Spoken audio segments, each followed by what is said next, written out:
Tyres, brass ones. What a move! Stunning!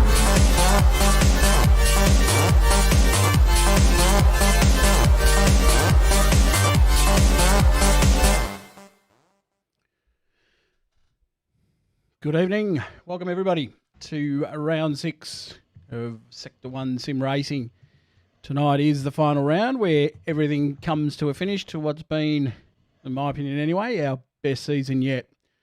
Full of excitement, full of controversy, and full of fantastic racing, obviously, which we've seen through 5.5 rounds so far. And as I say, it concludes tonight at Nurburgring as the B-Boys get around. Should be an interesting night. Joining me in commentary tonight, we've got two fellas.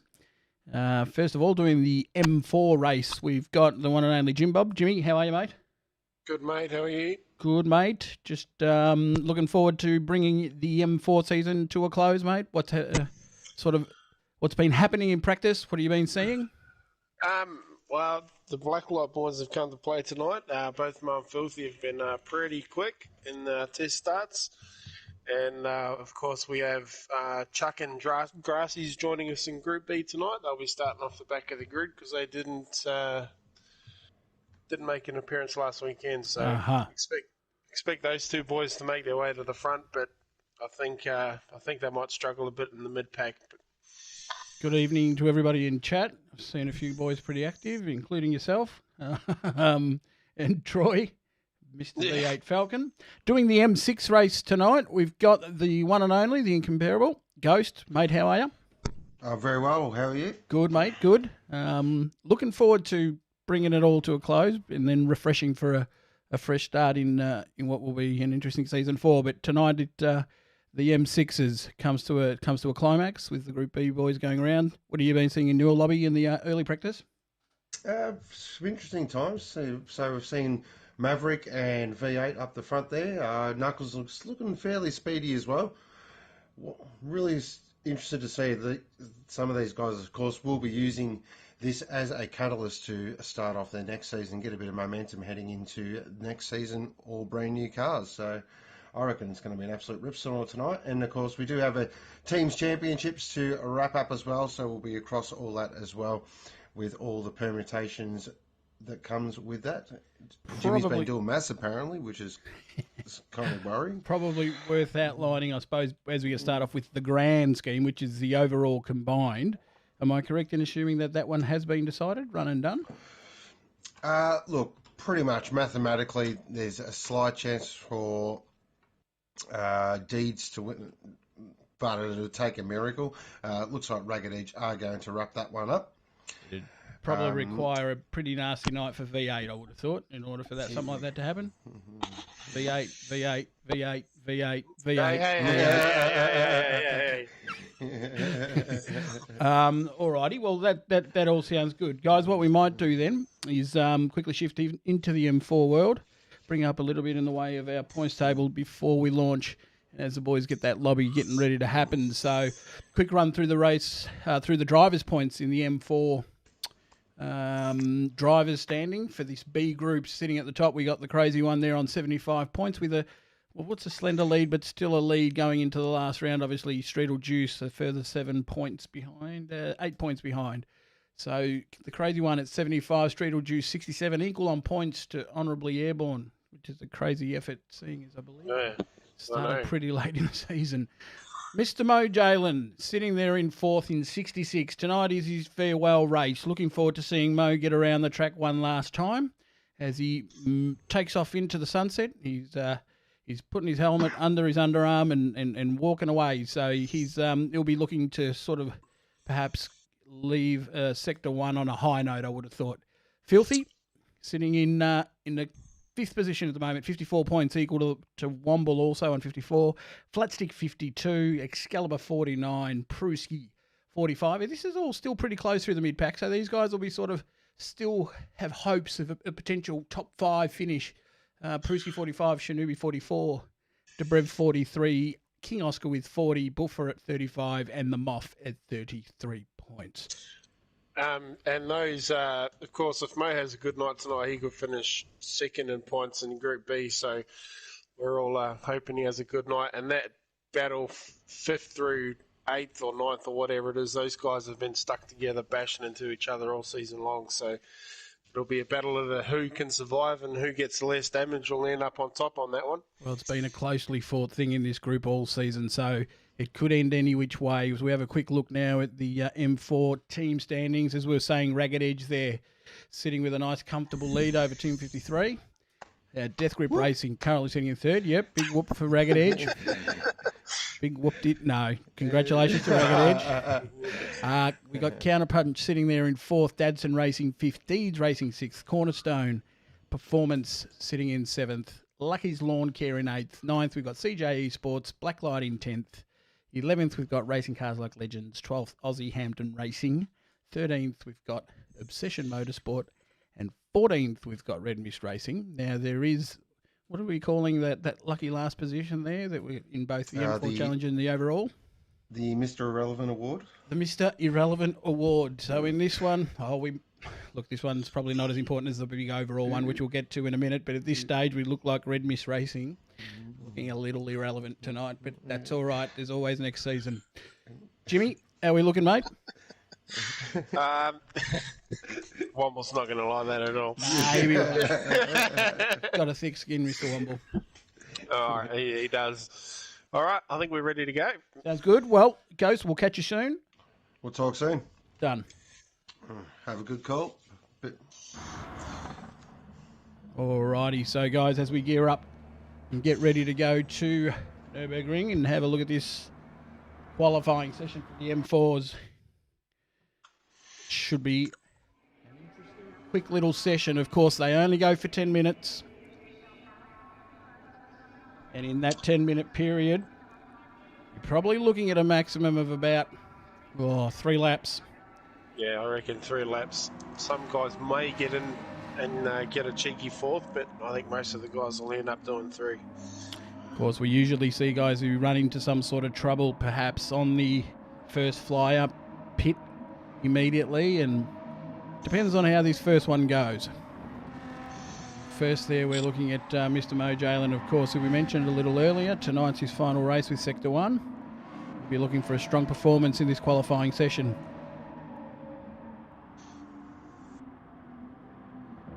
There we have, leading him out at the moment though. Got Chuck. Now, I believe Chuck might be one of those drivers, Jimmy, that'd be starting off the back. Yep. So Chuck will be starting off at P13 tonight. Righto. And Grassies, who I think is behind him at the moment, will be starting P14. Gotcha. These guys all on an out lap at the moment. We've got Flat Stick there, the second of the Cornerstone cars. We'll be looking for a nice clean run for a change. Yep. Shinobi.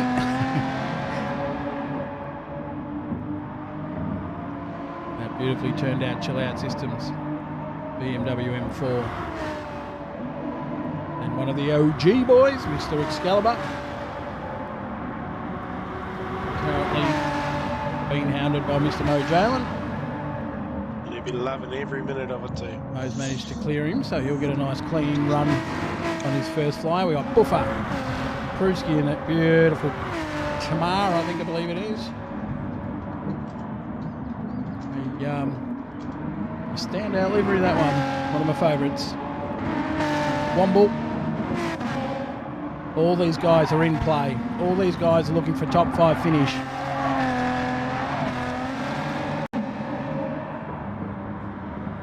Them off.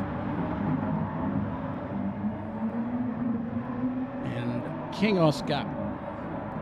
Streetle Juice.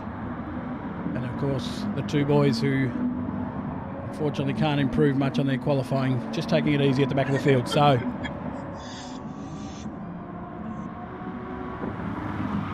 up front, let's keep an eye on Flat Stick. He is on his first fly, Jimmy. Let's keep an eye on these purple sectors. And yeah. Well, Shinobi's got it stuck right behind Filthy at the moment, so he'll get a nice toe down the back straight. Mo's got himself a nice little gap between front and rear. Such a fine line with Such a fine line with the toe. You get too close, you start to lose time if you don't sort of close in at the right time. This is a section of the track you can take some advantage from it. Yeah, if you get a good toe down the back straight, you can't really sit behind them going into the corner. You sort of got to make the move. Well, unfortunately, if you do it at this back straight and you sort of get into a position, you'll lose time through that final chicane. Because you're going to have to take that shallow entry line on the inside, just as he's doing right now. Shinobi is going to cost himself time here and cost filthy time. And yeah, you're just probably at times better off spacing each other out. They've just hurt each other there. Flat stick around the final corner. Looks quick. So 1:59. Solid first up lap. Moe to the top. Moe to the top. That's a pretty quick time too, a 58.2 So we've had first flyer. both Pruski and Buffer have pitted. May have encountered some issues on that first lap. On board at the moment with the Brev as he sets off on his second flyer. And you probably expect most of these guys will probably pit, I would have thought, at the end of this lap. For those that have set a time. Streetle Juice pops up to second now with a 58.8. King Oscar in the gamesman entry for Team 53's third. Down here in the black light pits, and they are very ecstatic with that lap from Moe, 58.2. That is flying. That's a rapid lap, that one, from a first flyer full tank of fuel point of view. He's really put in a big one, half a second quicker than the rest of the field. Every reason to be celebrating. Chuck comes in with a Chuck is irrelevant. Mr. Irrelevant at this stage. That's a blister in time for 13th spot.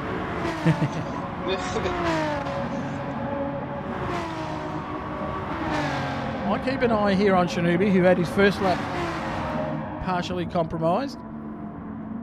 Looks like he's just decided to continue rolling on. Did Shinobi pit, Jimmy? No, Shinobi went around his first flyer. Okay, so he's in green. He's doing a PB lap, but not by a hell of a lot. Only 3/1000ths of a second better off. Filthy's got Excalibur all over him as well now. Oh, geez, now it looks like the same thing's going to happen to him for the second lap. Oh, well done there from Excalibur. Did probably the right thing and backed off. I think they'll both come in anyway. Both coming in. Yep. Mo's in. As we said, probably expect both to come in now. The two guys that didn't complete a first lap, I think, was Pruski was one. And Buffer may have been the other. Yeah, Pruski and Buffer. So we might try and find those boys on track. Okay. So Buffer's just about to start. Yep. So both those boys coming around the final turn. Just while we've got Buffer on the TV as well, tonight will be his last night. He's off to do bigger and better things, so correct. He'll be hoping for a strong one tonight. So you're looking to go out in style.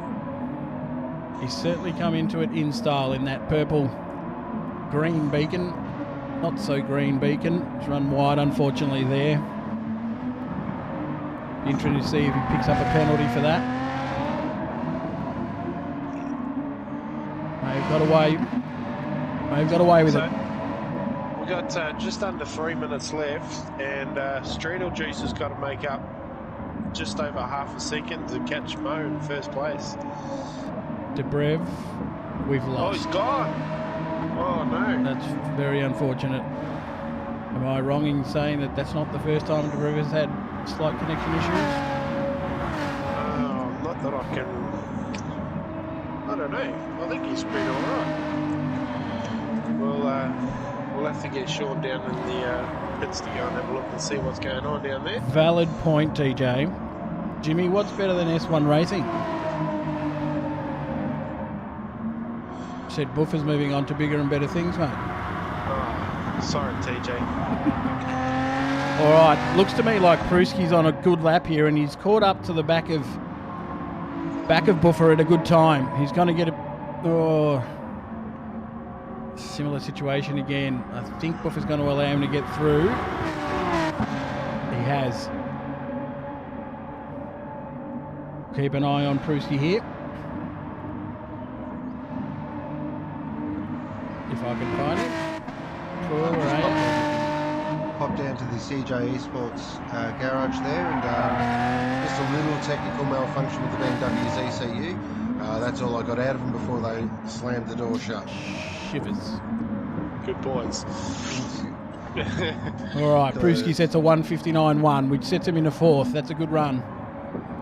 Unfortunately for Buffer, that wide exit after turn 2 has left him much further down at this stage at the rear of the field.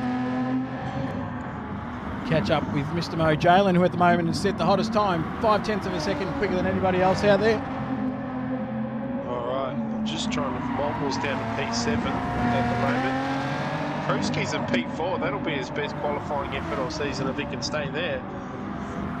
Well, this is one of those tracks that a lot of these guys will have plenty of experience on. It's not the first time they've got around in this car on this track, so particularly Pruski. He's had a lot of experience in the BMW. Oh, Mo's down. Gone purple, has he? No, he's 1.5 tenths down. Okay. So Strudel Juice is 800ths faster in the first sector, so he's got to make up a lot of time. He is on a personal best lap, I think. Yeah.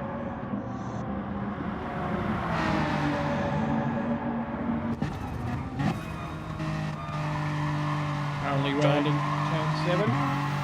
About to take on the Schumacher S's. Such an important part of the track, this one. Getting this turn in just right. Slight lift. Slight little bit of play on the throttle. Handled it very well. Carried good speed through there. Turn 10 down to 4th gear. Again carried good speed.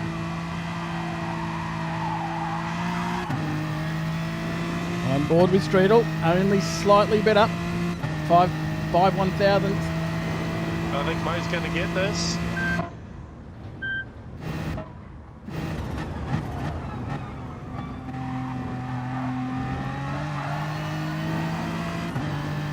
Buffer chimes in with a 1-3. Oh, bugger. Strudel's picked up a penalty.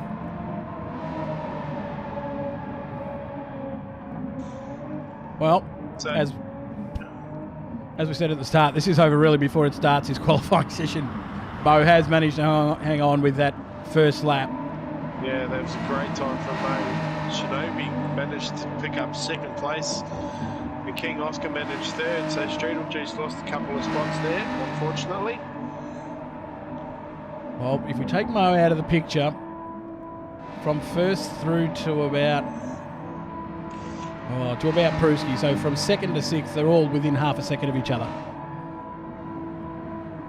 So that first lap set by Mo proved to be the standard. Unfortunately, as we saw earlier, we did lose Dobrev, who's now managed to rejoin the lobby. I believe that might require a little bit of shuffling of the...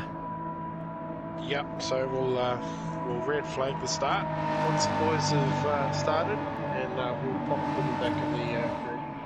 Well, while you do that, we might have a little bit of a chill out here. So, Ghost, you there? I am. You've been following this 24-hour race pretty closely, I have. and it looks like you're going to get all of about, what, 2 hours of it? Yeah, about 2.5 hours. You've been awake all the way through trying to see if it restarts? No, I watched it till the red flag came out, and then I caught a little nap. Woke up at 6 this morning. Thought, see if they should be able to start by then, and no. Still no action. Still nothing. So yeah, gotta love the fickle weather in the Eifel region in Germany. Of course, we're also Rick. Still waiting. Waiting. Sounds like it will be a severely compromised sort of race from a 24-hour perspective.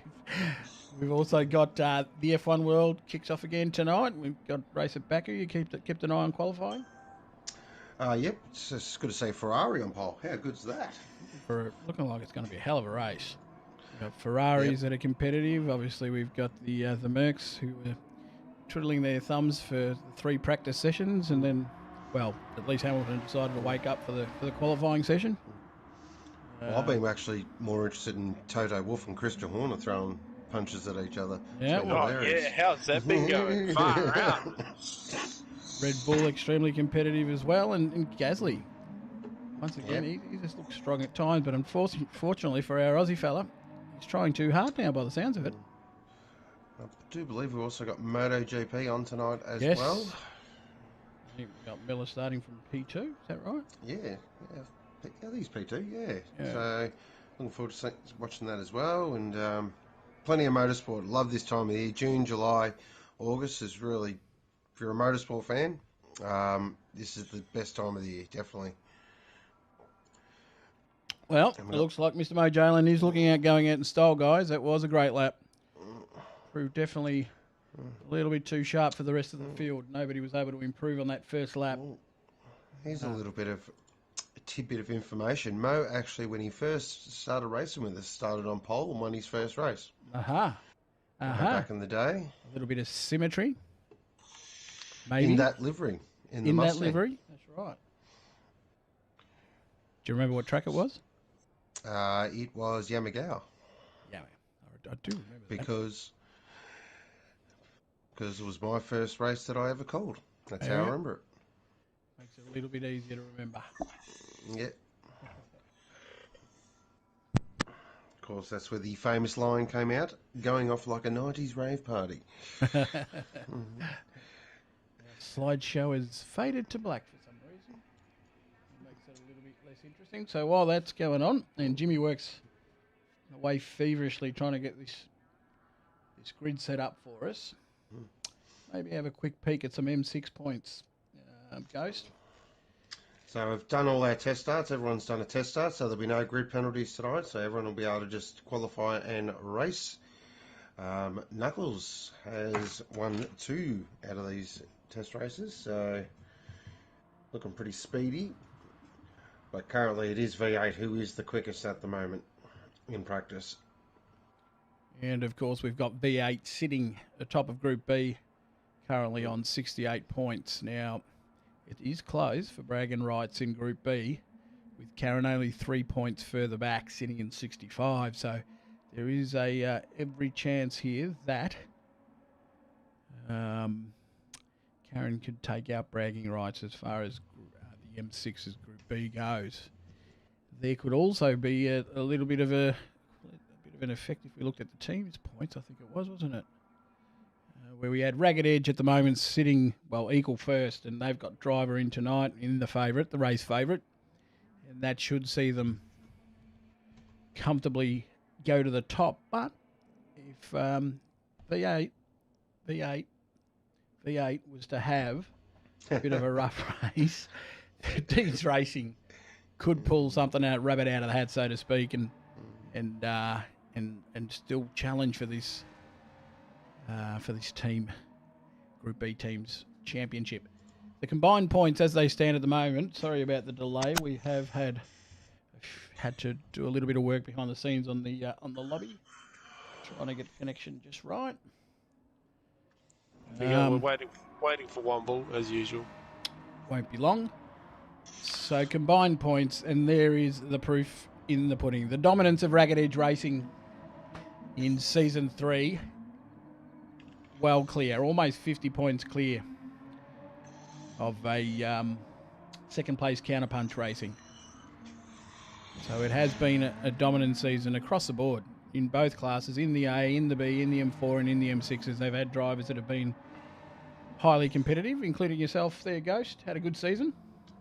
Yeah, pretty happy with my season. Had a couple of races I'd like to forget, but all in all, my goal when I first started was Teams Championship. That was what I was focused on. So it's good to see Ragged Edge up the top, and next season they'll be just as strong. So here's a sim racing question for you. You're one of the guys that, probably maybe just before the start of this season, switched from a Thrustmaster wheel to a Fanatec. Yep. I've found that I've lost time switching. Still struggling to come to grips with the change, but would you say you found time with the change? I wouldn't say so much I found, maybe found a little bit of time. What I have done, though, is become more consistent, Okay. especially with the pedals, not so much the wheel, but the pedals, Uh-huh. with the load cell and all that as well. I find my braking's very consistent. I'm finding I can really nail together consistent laps. And that's how you sometimes that's how you win. You don't have to always be the quickest, but if you can nail lap after lap after lap within a really small tolerance, there's a good chance you're probably going to end up near the top of the podium. So the majority of the difference is coming through the braking. It's interesting. Yeah, that's where it's been hard for me. Interesting nonetheless. So as we have a look again at that combined points, we can see that Deeds Racing, fantastic performance from Deeds Racing, managing to finish at this stage, sit in third position with improvement might be difficult. It could be close. A perfect score from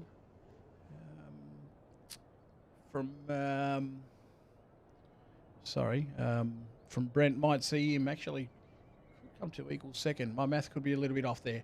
Death Grip Racing in fourth. We've got Dadson Racing in fifth. Fantastic from Dadson Racing. And then Tim 53, one of our new teams.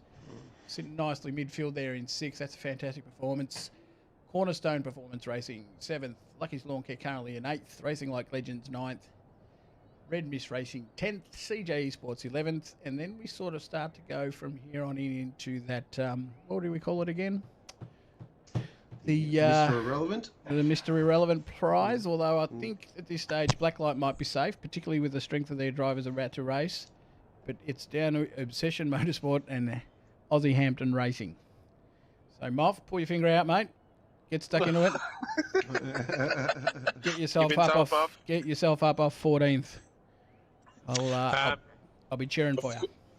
Of course, the real battle, all joking aside, and championships and all that sort of thing are all irrelevant tonight. The real battle on track will be the battle of the powers. Of course, with Aaron and the Moth, of course, Excalibur, father and son. So they'll be hoping to end the season on top, one of them. Well, at this stage, Excalibur, the young fella's got the bragging rights, and I think he's going to hold bragging rights for about a month's time until we get into season 4. He's well clear of the old man at this stage, Moff. But as we were saying, we get a little bit of a break after tonight, and guys are already hard at work creating liveries, and some of them, may I say, look quite impressive. And particularly having a look at them on different shaped cars has got me quite excited. That's all looking pretty good. We've still got a month to go. Sorry. Yep. Somebody was going to say something. Oh, shoot. So what's happened here? It crashed, so we're just redoing it again. Yep. I might be the... So give me a second, and we'll be into it again. Just resetting the lobby. Apologies for the delay, guys. He seems to be following me at the moment. Of course, last time we were on, we had to cancel the stream, but... Seems to be a common occurrence at the moment, which is unfortunate. Yeah, we'd been we got away with a fair bit for a while there, but this is taking us back to the old days. So an announcement during the week, boys, about Gran Turismo 7. I'm assuming you're all over it. Yep. That'll be on PS4 and PS5. Yeah. The consensus being good thing, bad thing? Rubbish. I think it's a smart idea. Personally. Yeah. Can't leave 110 million people. So it's a financial decision, you're thinking? Yeah, 100%. How much is it going to affect the quality of the game if it's having to be... I don't think it will. Down-specced in order to fit within the PS4? I think as long as they make it PS5 version, that's their priority. And then they just make... Like we've seen already with a few games that they bring out a PS5 version of that game. Mm-hmm. So I don't think it's as bad as some of the stuff I saw on Twitter. The salt was very thick and fast there.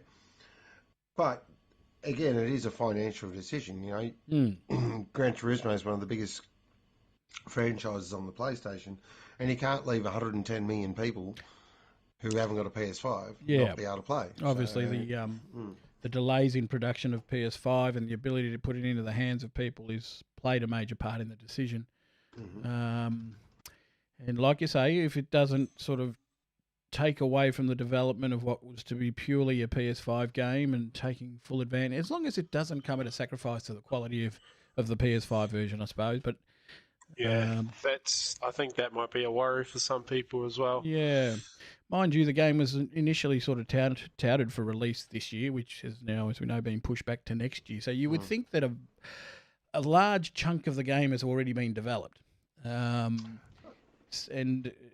you'd think that, it might not be that big a sacrifice to the PS5 vision. Fingers crossed anyway.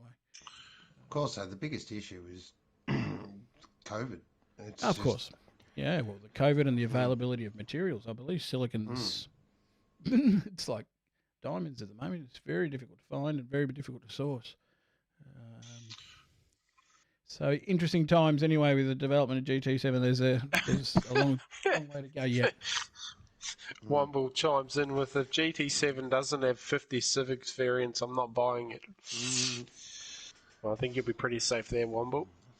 Of course, yes. The 50 Civics in the 20 Skylines and the 675 MX-5s. In other Gran Turismo news this week, I did something ran across my desk that there will be some sort of Toyota Corolla, something or other, added to the vehicle list on Gran Turismo Sport in June sometime. Okay, another car. So that's exciting. It's probably a car that nobody wants, but they're going to put it in there anyway. So that's good. Not exciting, but no, good. Not exciting at all. But I'm sure there'll be a few people out there that'll be looking forward to seeing that. Alrighty. So, nearly ready. Just doing the grid again now. Filthy ended up P5. Okay. Pruski ended up P6. And Flatstick ended up P7. So that little battle there. And Womble was 8th and Excalibur was 9th. So that's going to be a spicy first corner, that one. So we'll have to keep a pretty watchful eye on that, I dare say. We are waiting on Grassies.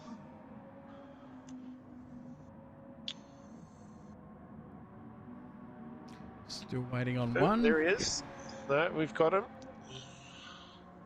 Where is he? There he is. Alrighty, guys. We're almost there. Get ready to go. This should be interesting, as we're saying, that run into that first corner. There's plenty of room around that corner. Getting around sort of 2 and even 3 wide is not impossible, as long as you're careful. Have your wits about you. Have a general feel of where the cars around you are. It's not the tightest corner, and I've got a feeling these guys are going to be able to get through fine. All right. We'll just double check the grid. We're good to go. So we're going to start to maybe get a little bit tricky through 3 and 4 in particular. Things narrow up a little bit. Hopefully they've sorted themselves out by then. Alrighty. Let's go racing.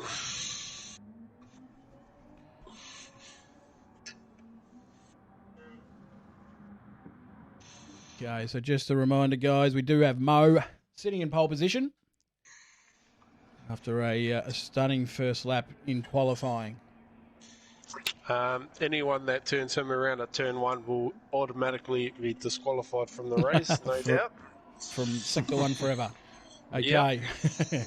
Shinobi managed that second position pretty late. King Oscar starting from 3rd.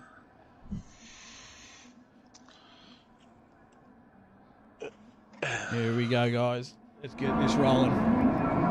Got 2 red lights, 3, 4 red lights. Engines revving. Here we go, the race to the first corner. Mo got a good start. Immediately crosses over to the inside line. Manages to get across easily in front of Shinobi. Shinobi managing to hold that second position. King Oscar 3rd. They've all gone pretty wide there. Minor touch between Filthy and King Oscar. They've managed to sort themselves out. That was very well behaved through turn 1. It was. Oh, late break there from King Oscar. He's run wide and allowed Filthy to get through. Womble's made a couple of spots as well. So it looks like, in general, they've all pretty much survived. We do have one off the back over there. It looks like Moth has fallen off the back a tad, but early days yet. Mo has started off briskly. 7/10 of a second up already and only through 4 corners. Tell you what, Filthy's third as well. The Blacklight boys will be praying tonight. Yeah, there will be fingers and toes crossed at the moment. Mo extending, nearly out to a second already. Shanubi having a hard time keeping up and now coming under immense pressure from Filthy. We've got one stuck on the line too. Oh.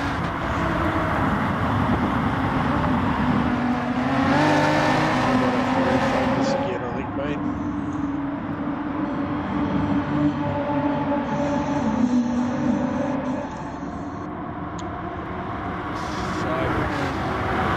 Moejaylan leads him away. Filthy unable to take advantage of the toe coming down the back straight. Into the chicane. All of them riding the inside corner.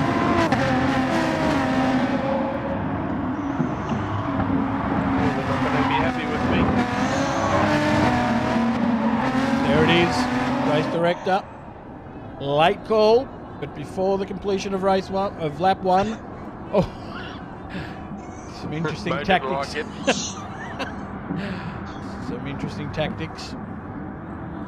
But the CJ Esports unfortunately didn't take off. All right, let's try this again.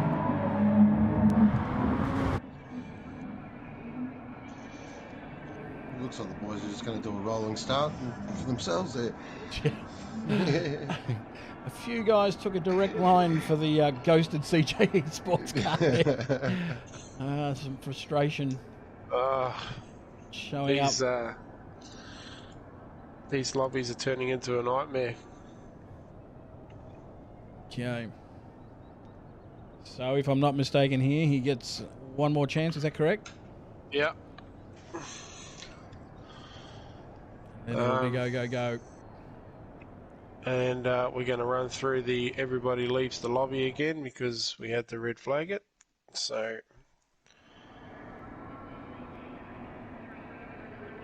with a bit of luck.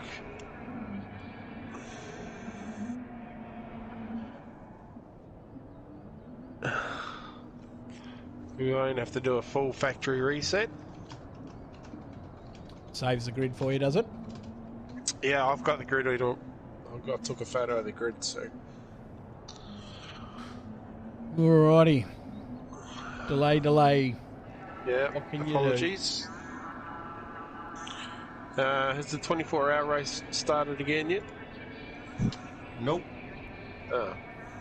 Jeez, we can't even talk about that. Far out. So it's going to be the 3 hours of the Nurburgring. Still finished before us. Yep, Marcus, I agree, and I think he was. I could see smoke billowing out of that cockpit.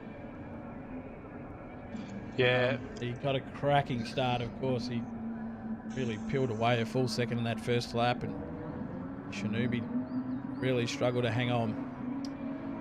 I only hope it starts off in a similar fashion for him. All right, here he is. So we can reset the grid. Hopefully he gets a ballistic start. I really want him to do well because it's his last race and he deserves a good result. So.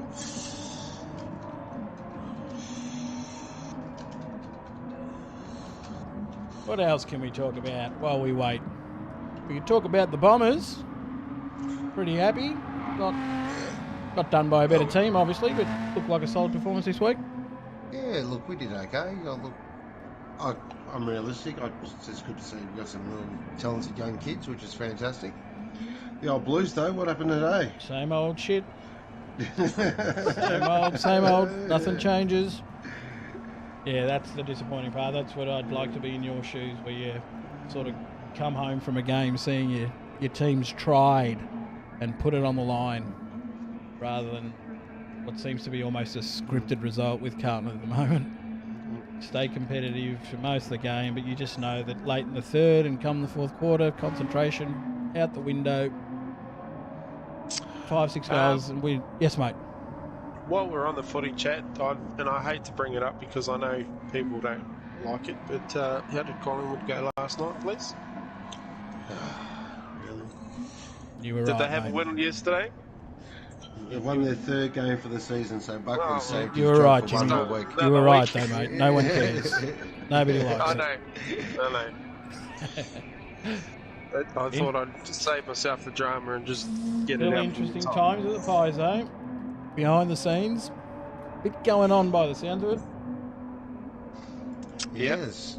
Big board spill, apparently. They're going to call an EGM, so... Not all is well. You know, and Eddie, I don't care what anyone says, can't keep his nose out of it. You reckon? 100%. 100%. Karen says Carlton have been coming since Yeah, 2005. can you smell what we're cooking and all that shit? Barry says Melbourne all the way. Yeah, the D's. Yeah, D's. Mount Buller bookings are down 35% this year. Yeah. Saw somewhere on a post today, some bloke was saying that you probably saw it because you're all over the Facebook thing, Ghost, but that the Melbourne thing was real. He saw a guy in full Melbourne attire jogging in New York. Oh, wow. You know, it's the real deal when you see that happening. Yeah, I think they're looking good. No, just had word that the cars are moving in Germany, the real ones. And what are we doing? Are we good to go here?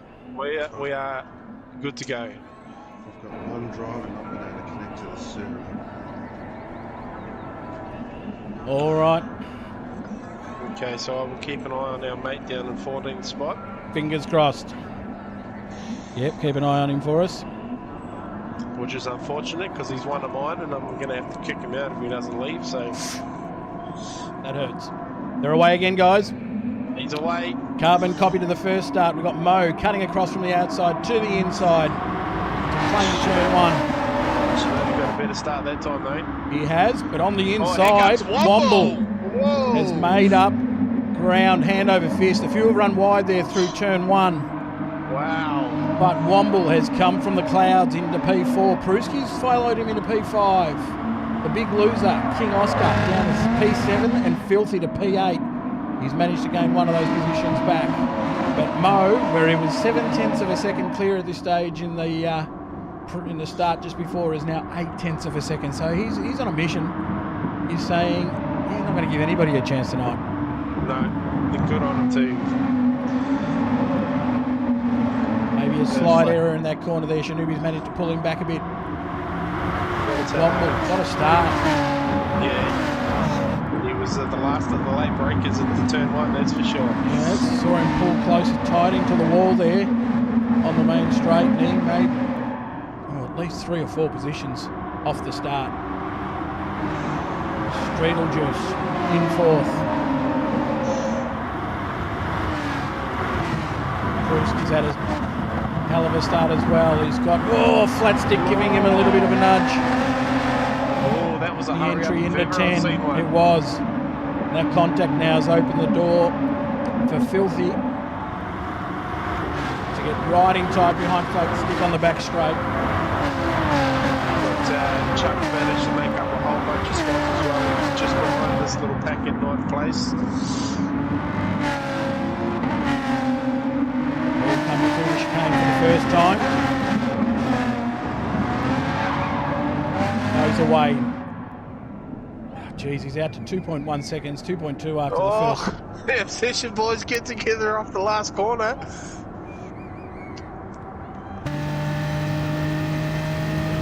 Nice little bit of weaving going on there from Schneider down the front straight.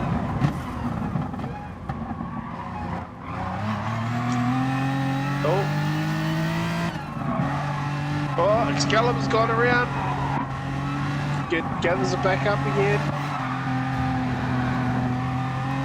I think there's another one on that. So coming into turn one. He's taken that tight line and it's just caused the car to jump on the inside of turn 1. Yeah. And when you get on the gas too early there, oh geez, and he's managed to interfere a bit there with grassies as well. So Filthy's managed to find his way back down to 10th now. So he's had a little drama somewhere as well. And he won't like that at all. That'll be that re-entry or that rejoin from Excalibur might get looked at. Yeah. I dare say it probably will. Race cars, not dirt bikes. That's right. So first flyer from 159. Nearly a 2-minute flat lap from a stand. Got Chait. Sorry, mate. A flat stick and straddle juice down here, the World Championship for 6th place. Shinobi's got a penalty as well. Lights flashing, Straddles having a bit of a complain. They come to the chicane.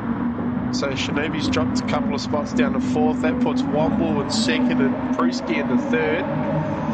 And Pruski's going to have a look at Womble into the last corner. Gets it done. Nice work. Flatstick just got all 4 tyres off the ground, bouncing over the inside line of that chicane. It was literally airborne. Okay, so we knew, what have we got? Poster with a 158.7. He's out to 4 seconds. He's gone. He's killing it. Womble now has managed to move into 2nd. That means that both Womble and Pruski have managed to get past Shinobi, although Shinobi's contesting a little bit with Prua. Here comes Flatstick. Oh, jeez, I don't know about that. He'll cop a penalty for that, unfortunately. Just borrowed a bit too much of the inside corner. That's allowed Streetle to clear him as well. Poor Chuck sitting down there in 8th place. He's sitting there going, gee whiz, I don't know if I want to make any more spots on today. Here we go again. Oh. The teammates are at it. Not a good idea to knock your team owner off the road, is it? Well, I think team owner's going to pull rank here on the inside. Oh, and here geez. comes Flatstick. Wow, gets rid of bit of door-to-door action there, but he's managed to force his way through behind Pruski and force poor old Pruski all the way back to 6th. So we've got Mo in 1st, Womble in 2nd. This is following what I think was a pretty impressive result last race. Shinobi in 3rd, Streetle 4th, Flatstick an eventful 5th. Oh, Filthy! Filthy's just turned Excalibur around and into the wall. Oh, there'll be some feeling in that one for sure. Can't get a replay of that. Well, Excalibur had run wide on the approach into 10. Oh! Alright, we did get the back end of that.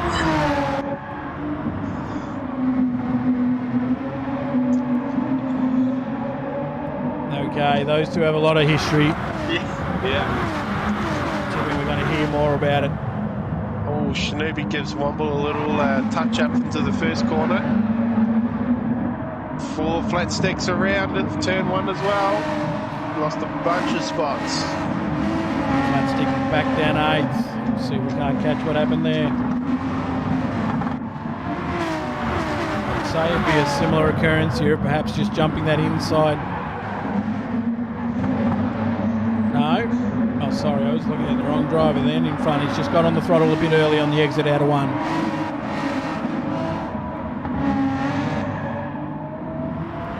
No, 5-second lead. Well, I'd say first part of his mission is complete, and that was to clear himself out, clear track, stay out of trouble. Good Doc's just got some breaking news here. ARB bumpers will be Cornerstone's next sponsor for next season. That's fantastic. That's great. Yeah. Big news. That's comment of the day so far from the Good Doctor. Well done. Womble hanging on a second, half a second clear of Shinobi. He's having a great run here, managing to hold a gap back to Streetle, sitting in 4th. He's now almost pulled out a second over his team owner in Pruski. Chuck's managed to make his way up to Here comes 6th Chuck. place. Yeah. Here comes Chuck. So might have a look and see what sort of times Chuck has been setting.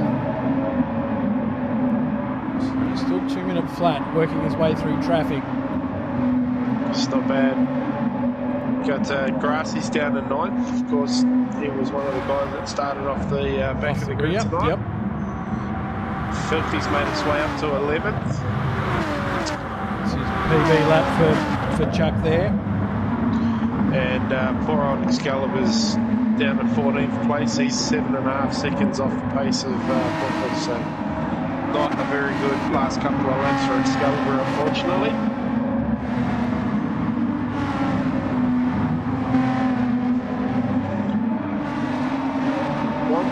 Mo hasn't managed to increase that gap anymore from the 5 seconds back to Womble as well. Yeah. He's starting to come under a little bit of pressure from Shinobi. Mo looks like he's just managing that lead now. Yeah. It's out to 5 and he'll just sit it there and not work the car too hard from here on in.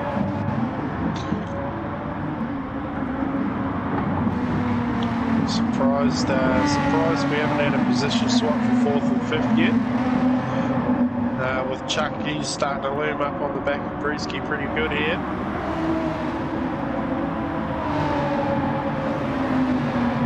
So King Oscar doing well to sit just behind Chuck here, although Chuck now is starting to apply pressure on Brewski. He'll get a good run down the back straight. An opportunity to pass. Looks imminent. So at the moment as well, Mo's got all the points. Oh, at the moment. contact there as Prusky tries to cover that outside line. Oh, they call them white hips or nothing, do they? Oosh. Interesting move. I think maybe Chuck had anticipated Prusky covering the inside line. Decided to try go around the outside, but Prusky would have none of it. Chucky's become pretty vulnerable to King Oscar there as well. Interesting to see if he has a little... He doesn't.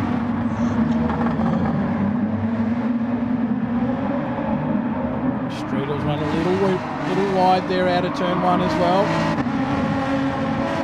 And into turn 2, that's getting a bit messy. This has allowed Prusky, the teammates at it again. Prusky inside line. Mercedes Arena. Looked like he's got the better run out.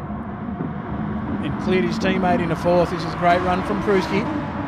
They just backed everyone up there. That's about a 6-car train there now. Yep, time for him. Oh, geez, his teammate's saying, I'll try and take that back.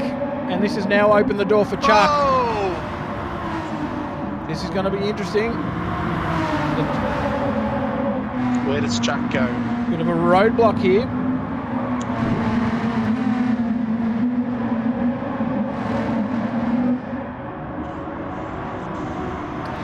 This is costing Chuck time. Yeah, 100%. Really quicker than these guys, but that's racing. If you're going to have a penalty, start off the back of the grid, well, there's a price to be paid in there, and this is it. Particularly at a track like this where passing isn't the easiest. Flatstick's managed to get around King Oscar as well. So we got the 2 team cars back to back to back to back. He's clearly got speed, Flatstick, because he's dropped back a couple of times and managed to pull his way back into this midfield battle. It's just what seems to happen when he gets in amongst the traffic. Here comes Causing Chuck. issues He's at the spinning. moment. Chuck's in early. Get out of there, sunshine, he Good said. idea.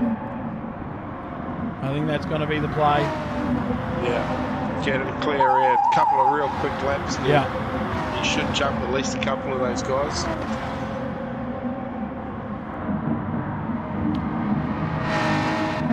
I'll tell you what, Womble's tyres, they are just about brand new still. It's impressive. On that Green Beacon car, Yep. That's real good.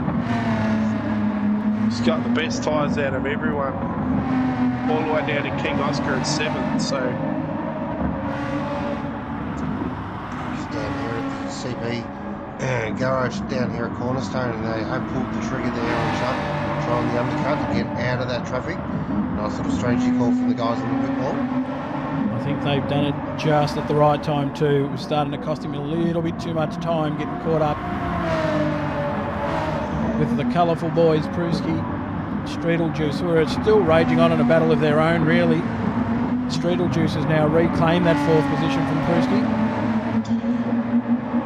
Okay, so Excalibur's coming as well. He's done his compulsory stop. He's fresh boots and 3/4 of a tank. Chuck is out, and he's got probably 60 litres on board, I reckon, and some fresh boots. On board with Flat Stick. Sitting tight on the back of Pruski. 3-4-way battle with King Oscar. Flat Stick's giving him the hurry up. Pruski's giving Streetle the hurry up. Well, a lot of light flashing going on down there. So Pruski's taking the inside line. He's going to pass his teammate yet again. Oh, a slight little nudge from Flat Stick. Well. He's Morse coded his way past again. Streetle's in. Womble's in as well. So these guys are a little bit earlier than we did see a couple of guys a bit early last week, but all this battling between the teammates has just allowed Shinobi to clear out though. Yeah, it has.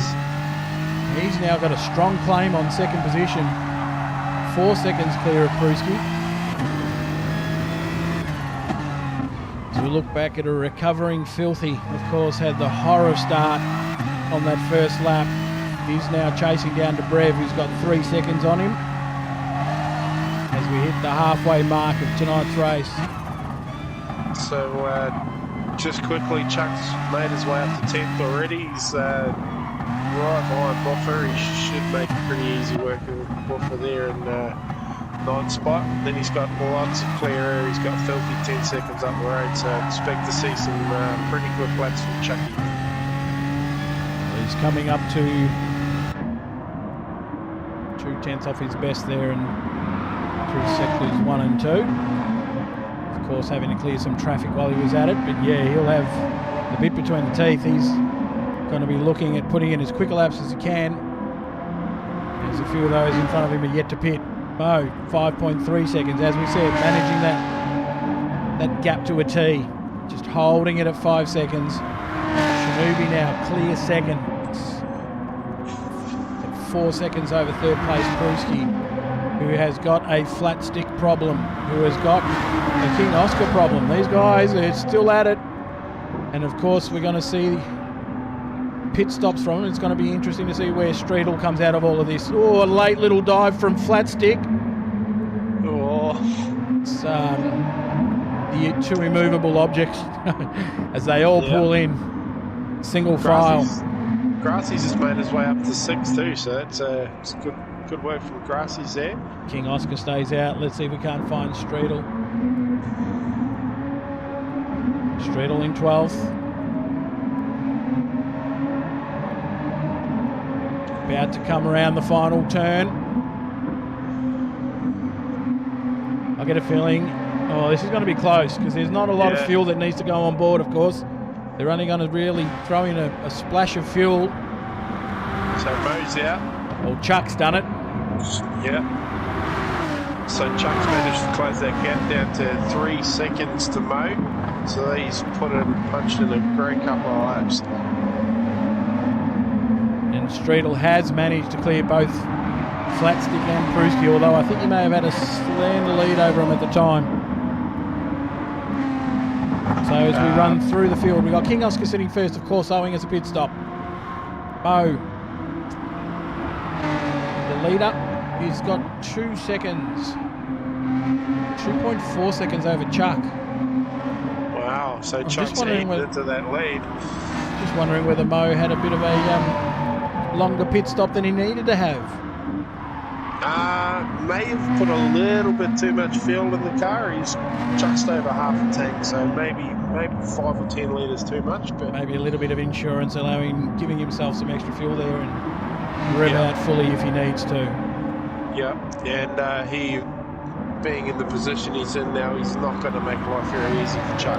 Shanubi, who's I suppose a third position once King Oscar serves his pit stop, but he's only got a lead now of 2.2 over Streetle.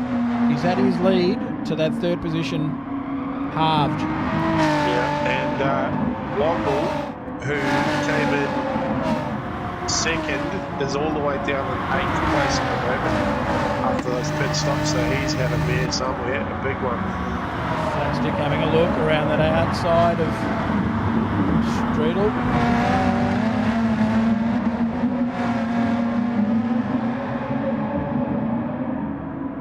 A bit of a sandwich at the moment.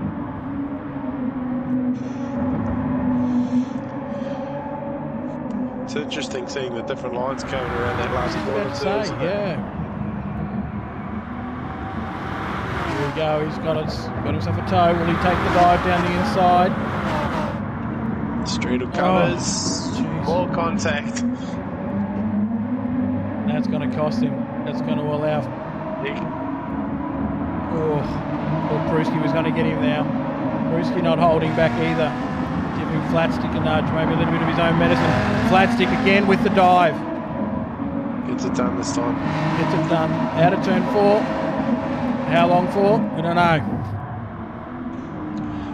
Pruski's got a run on Streetle. Grassies has got a little run on Womble, backs out of it though. Here comes King Oscar now. Grassies is really struggling tonight. He's got caught in the end of that mid-pack battle and just hasn't been able to go anywhere. He's in front of King Oscar now, who was originally well into that midfield pack, which is now sort of about 2 seconds up the road on him. Womble sitting in 7th, a strong 7th again. Filthy, unfortunately, the nightmare continues for old Filthy. Back down in 11th. And Womble won't be happy with being in 7th. He was second before he come to the pit, so I dare say the Red Mist boys will get a bit of a chewing out once the race is finished. Off with the power bragging rights at this stage with an 8-second lead over the young fella. Keep going, Moff. Yeah, keep going, Moff. He's taken my advice. He's pulled the finger out.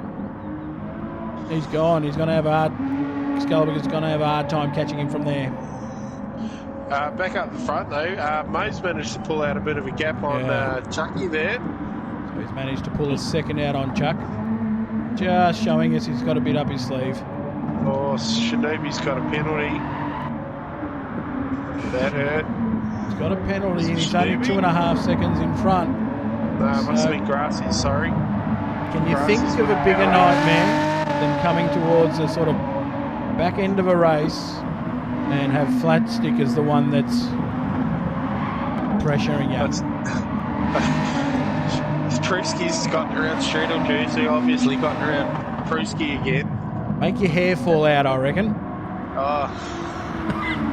Unless he doesn't want to pick up any more penalties here. He's only got about a 2.2 second lead on Flatstick, who's eating into his lead all the time.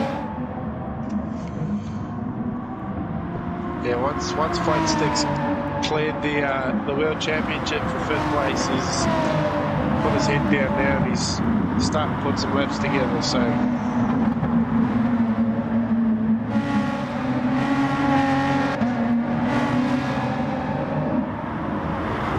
Oscar on a personal best lap at the moment. 3/10 of a second. Going through sector 3. He'll be looking at getting past Womble as quickly as possible.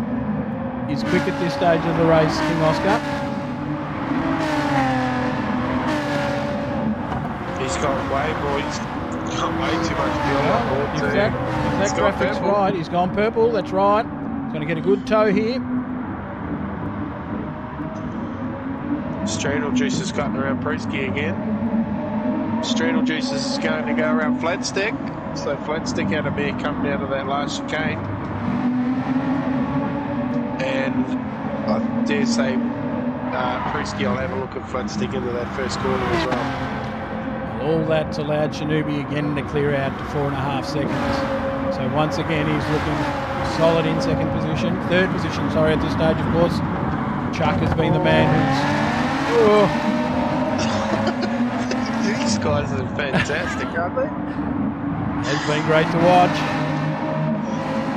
Might jump on board with Pruski. He's got his teammate on the inside, Streetle. Cars are starting to slide out in turn 4 a bit.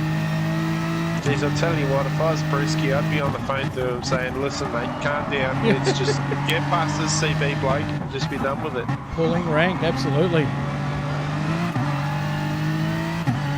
They have really slowed each other up all race. Yeah.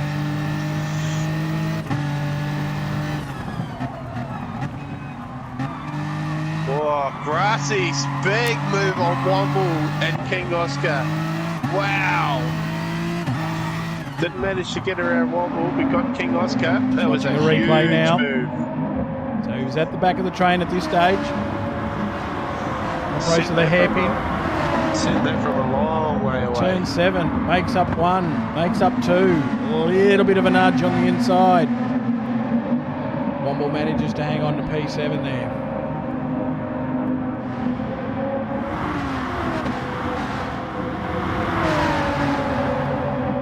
So Grassie's on a personal best lap at the moment.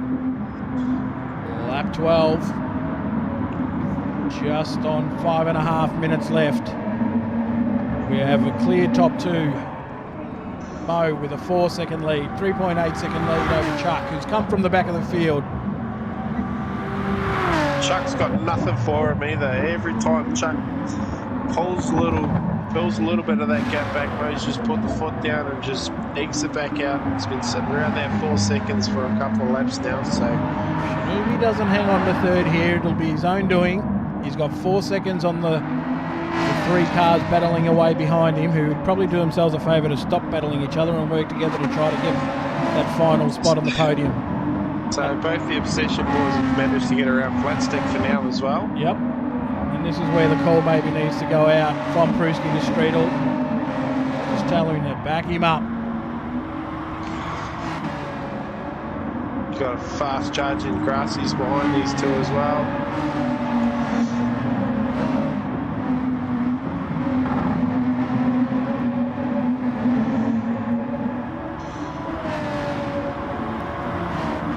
Under 5 minutes.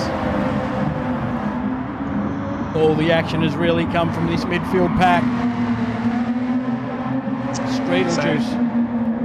Got DeBrev's managed to make his way up to 10th place after stalling on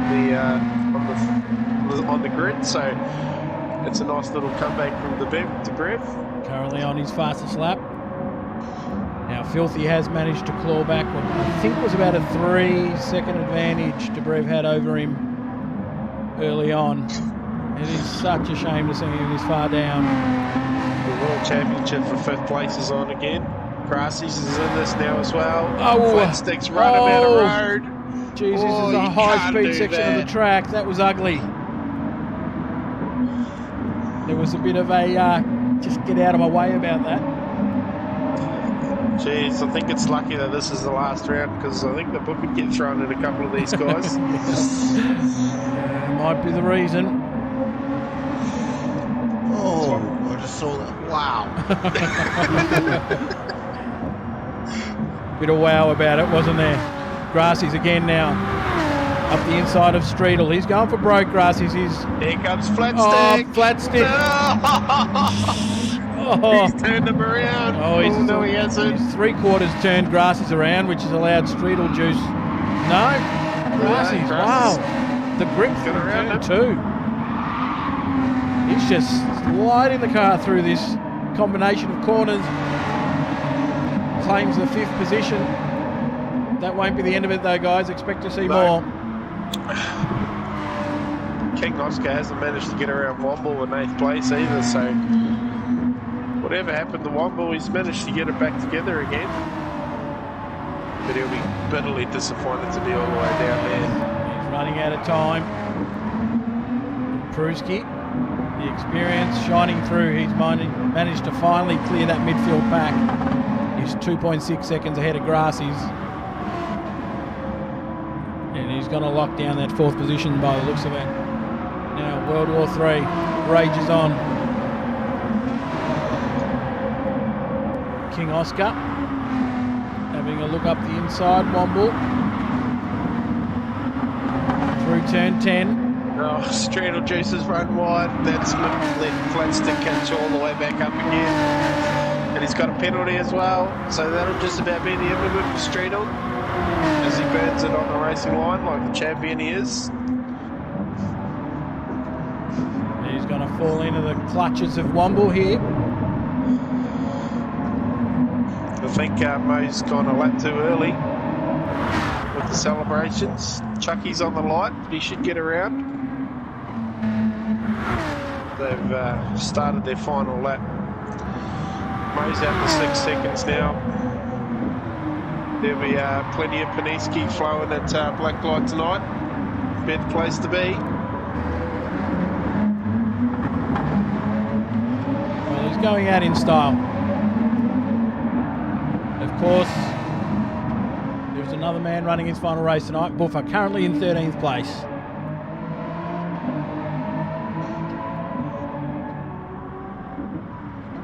Never say never, you can always come back, but might be the last time we see Buffer getting around in a Sector 1 race.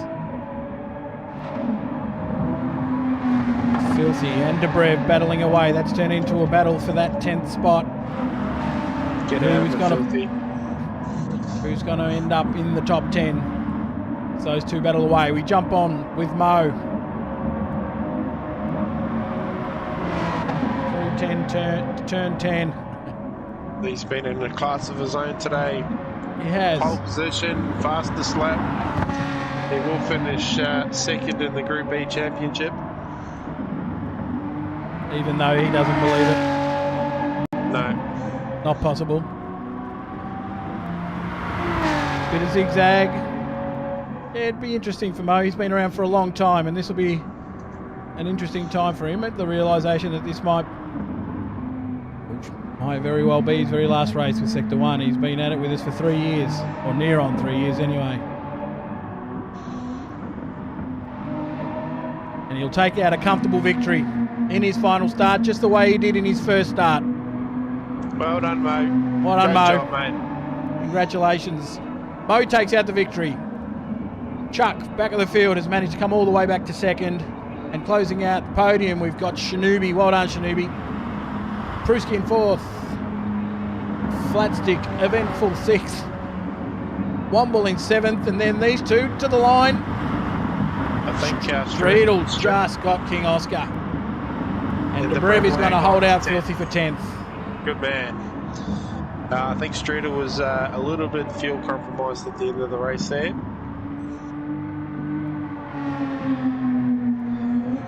Here comes the mob. Family bragging rights. Final race, season 4. Season 3. Sorry. Well done, Moff. Well done, Moff. Here comes Buffer. Trying to give him a little bit of camera time before. There's not a scratch on their car either. No. Well done, well mate. Done, Buffer. Good job. And sort of on track, sort of not. Excalibur, not the end of the season he would have been looking forward to.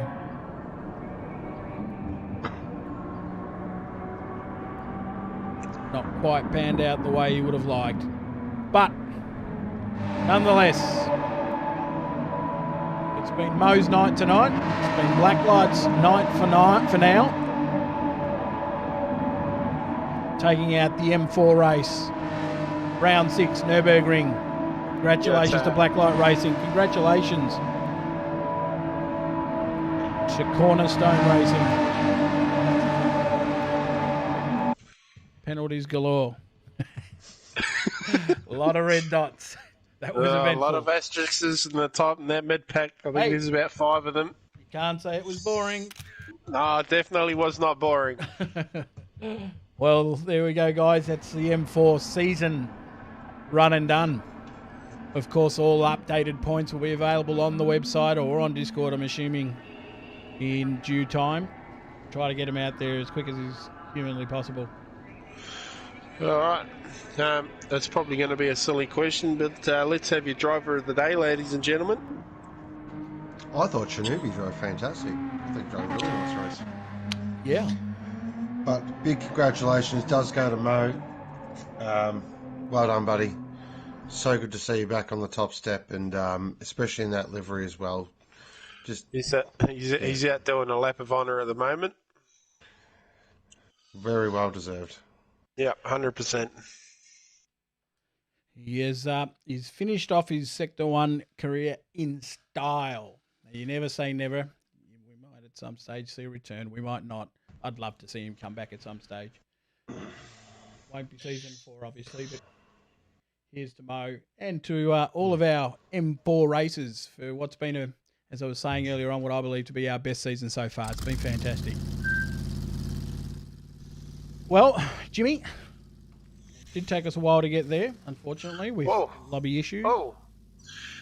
So I've just done some quick maths, and Mr. moejaylan is going to finish top of Group B points.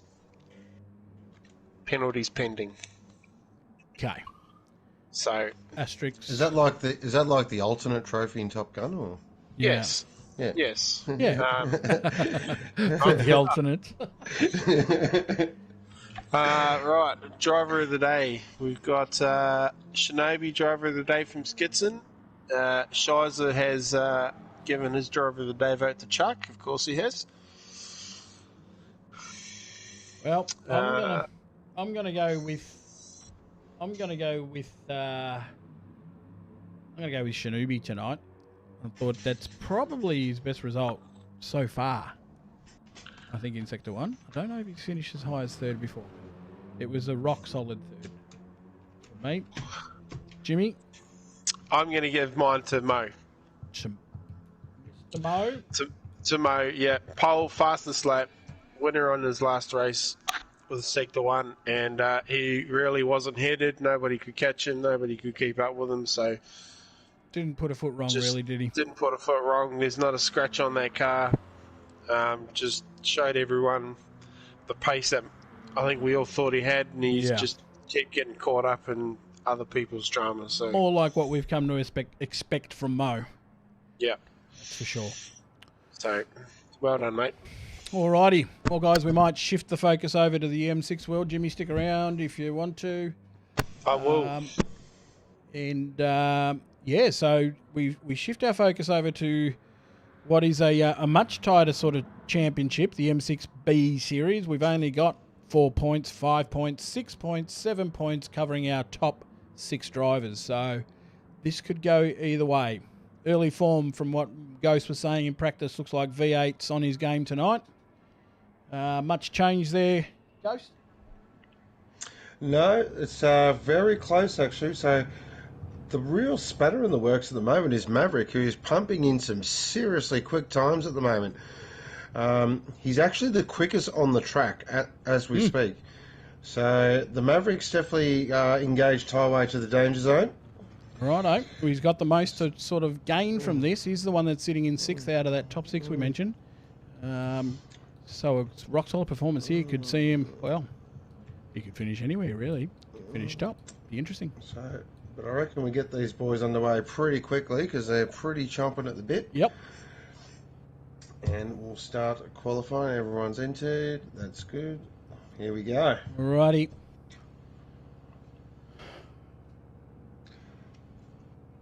Let's get this show on the road.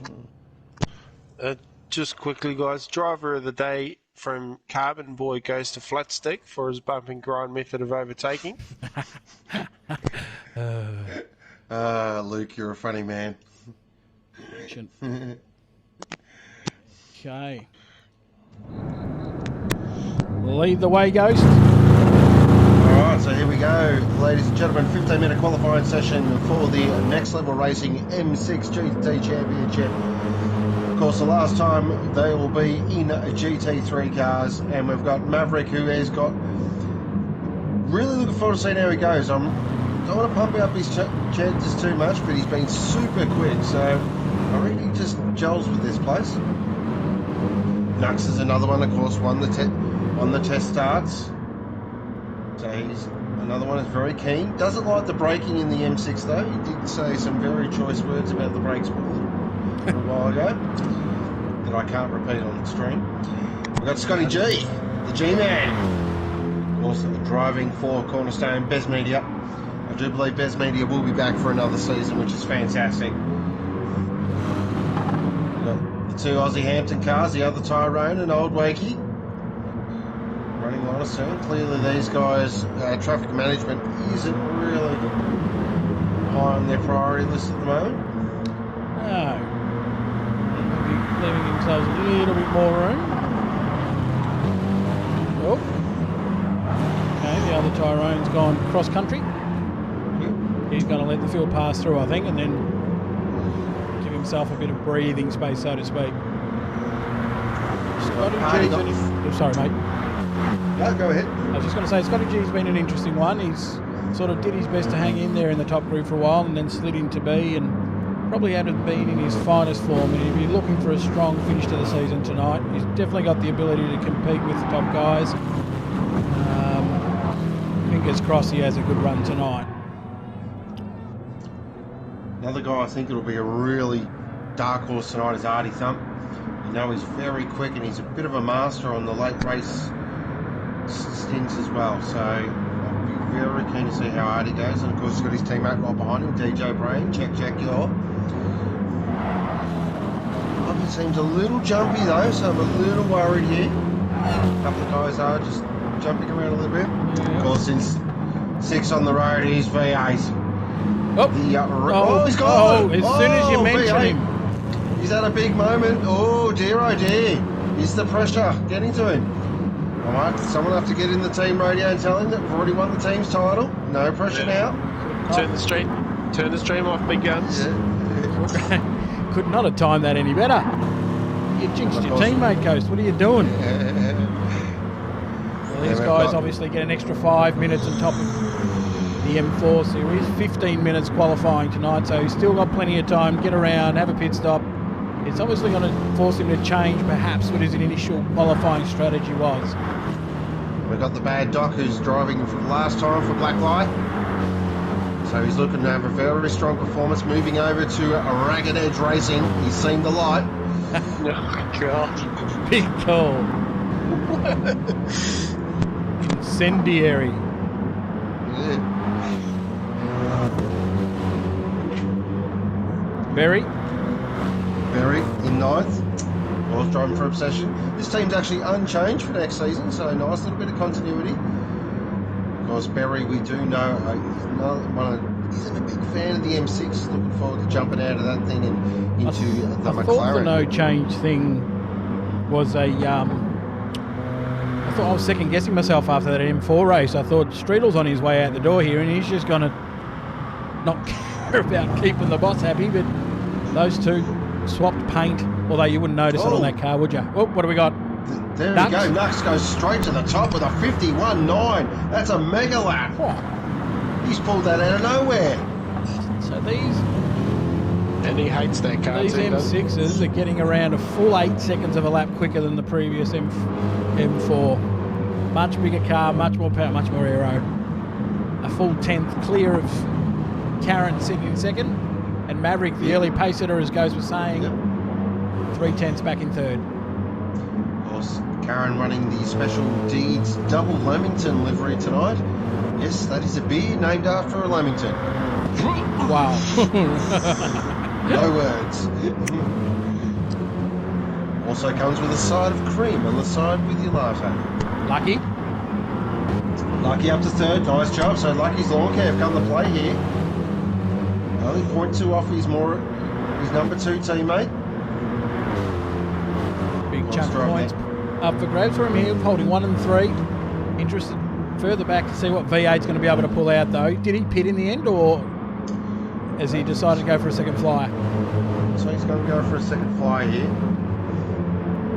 He's just on a bit of the old fuel burn at the moment. His points is 3.5 seconds up on his time now. So this is going to catapult him up to the top. He's coming into NGK now. really aggressive over the curbs as well. Using that whole track and a bit more. Oh, a little bit late on the brake. Gathers it up well though. Through the last corner. Does he go up? After second, there we go. 0.093 off Nux as well. This There qualifying session is turning into an absolute rip snorter. Nux is in. A couple of guys, I do like the strategy play there from Nux, just to get himself out of traffic. Some nice clean air, clean track. The main thing is the big players are already up front. So that top 5, they're all pretty much there. With the exception of perhaps Berry, who's got himself in 5th position at the moment. But Nux, V8, Karen, Lucky, Maverick, all guys vying for the top of Group B. NASCAR's down at the moment, 1.5 off, so he's struggling at the moment, so is Dark Side. So the Bad Doctor having not a really good run for his last drive here with Blacklight, but I'm sure he's got something up his sleeve. That's an outlap for Nux, yeah. Okay, V8's purple, V8's purple. Comes through the Schumacher rest now, 200 kilometres an hour. Maximum commitment through there.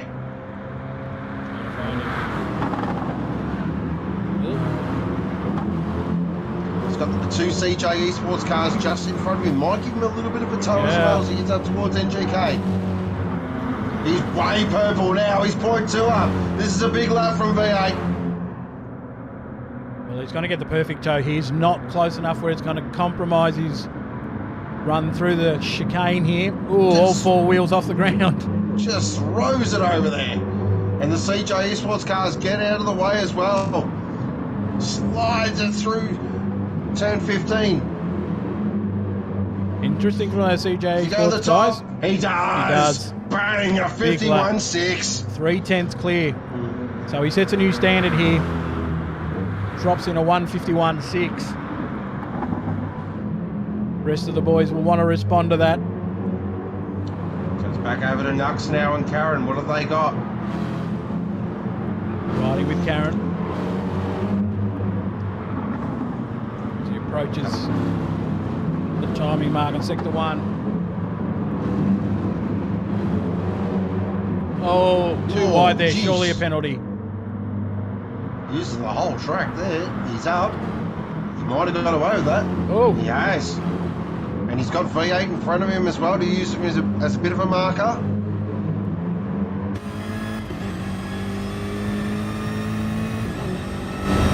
How deep does he break into the hairpin? And you just said the front end really struggling to bite there. He's lost a lot of time there. Look at that 0.3. Expect V8 to pit here. Backing on Nux now.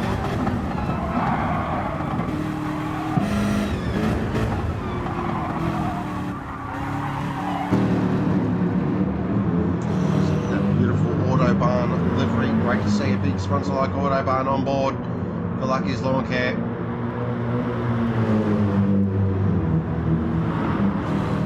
Those cars look fantastic too. They do look fantastic, but of course your number 1 auto shop is Auto One. It's the one.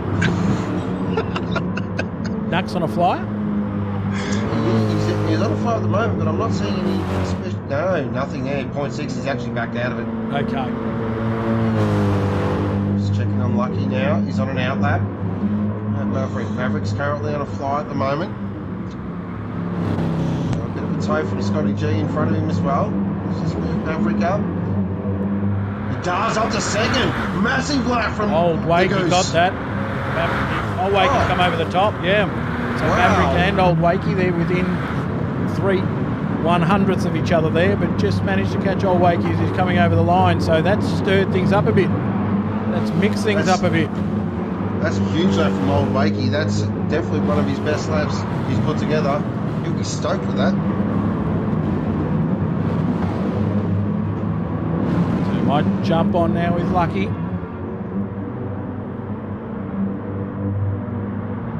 Yeah, on the back side of the track. Approach to turn 10.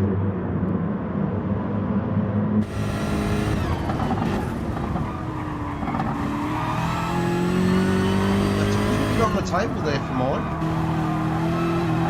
Not really aggressive over the curves. Actually, almost flying he's avoiding the curves.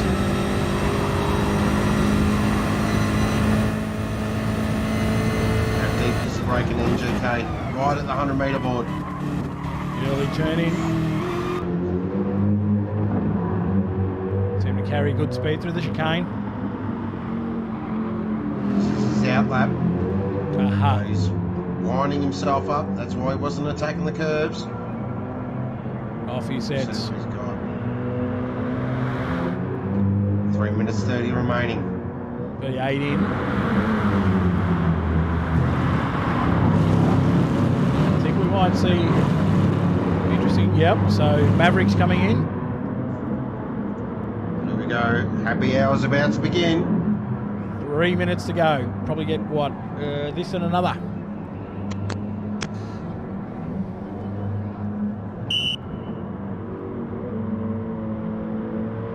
DJ up to second.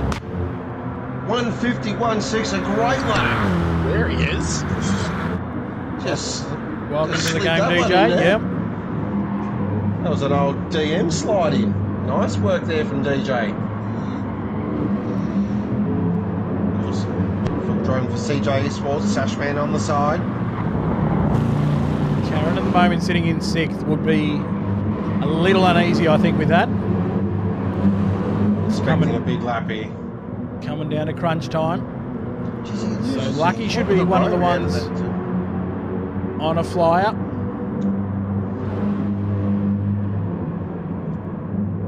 Okay, Lucky's coming up towards Warnester Curve now.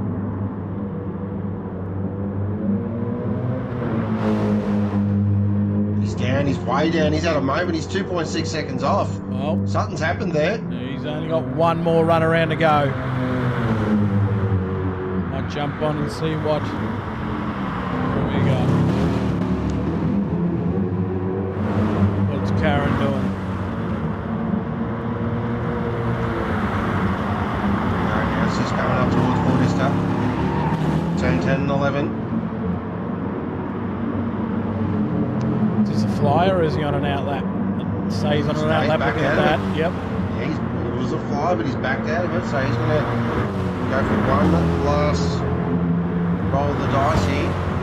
Might be looking for a tow from Berry. There's a bit of traffic coming up as well. This is very interesting. So DJ now about to start a flying lap. Might have taken haven't a seen bit too much goodness. much of NASCAR here. NASCAR's in 12th at the moment, the other Tyrone 13th, and EBM Mitch is currently in 14th. So a little bit quiet from NASCAR there, but the whole field at the moment is pretty much covered by 2 seconds. It's surprising there from NASCAR. I know he's a big fan of this circuit. Yeah. Down at the Team 53 garage, guys. NASCAR was out playing in rollers and diggers and excavators all weekend, and he's got home about half an hour before. Nux to Nux top. to the top. Caught that. 51.5. Huge lap from Nux there. 3/100ths of a second is all it is between our top two. Nux, V8. V8 with another chance. Nux with another chance. Yeah, now down towards the hip. He's got Bad Doc in front of him. He's got Karen in front of him as well. This is going to be extremely tight. Might stick with Berry here because Berry looks like he's about to start the quickest flyer. He's going to be the first one across the line. Comes through the Schumacher S now. And the Tyrone improves. Just lines it through there. How does he do that? Okay, DJ's down. Back with Berry. Berry's down. Maverick. Lucky's done. Checking with Karen now. Stick with Karen here. Can Karen improve? Currently in 8th position. Yep.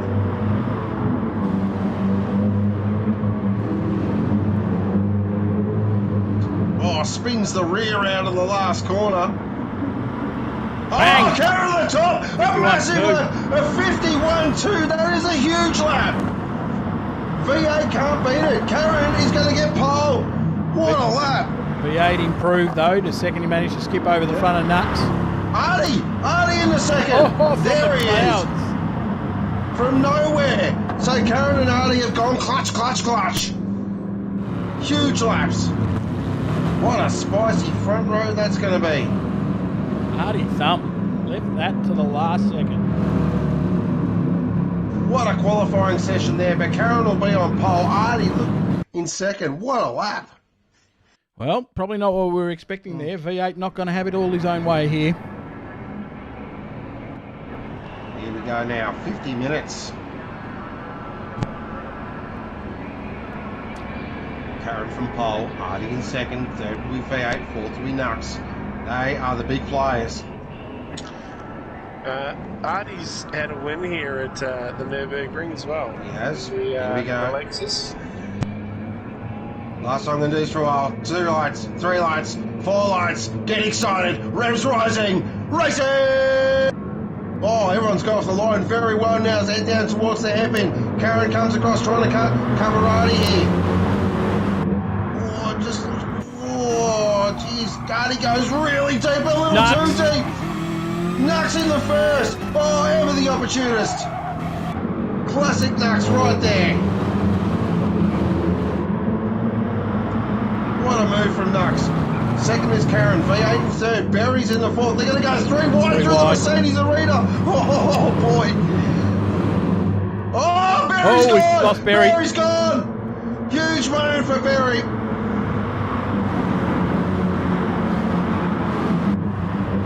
Wow, that looked like a little bit of a helping hand as well there.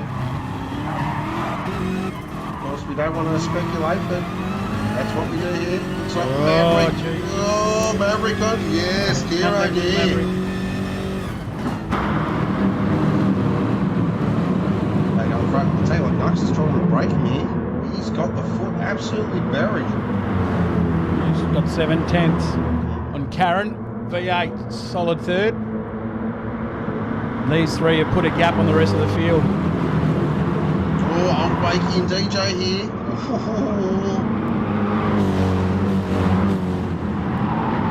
Oh, he's run a bit wide.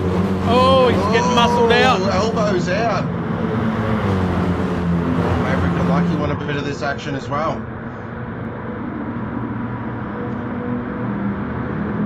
These guys have all got last race fever, I think. Yep. The mist has definitely descended. Oh, someone else has gone. Who's Looks that? like it was the Mad Dog. Looks like it was the Mad Doctor. And a big moment coming out of the NGK chicane.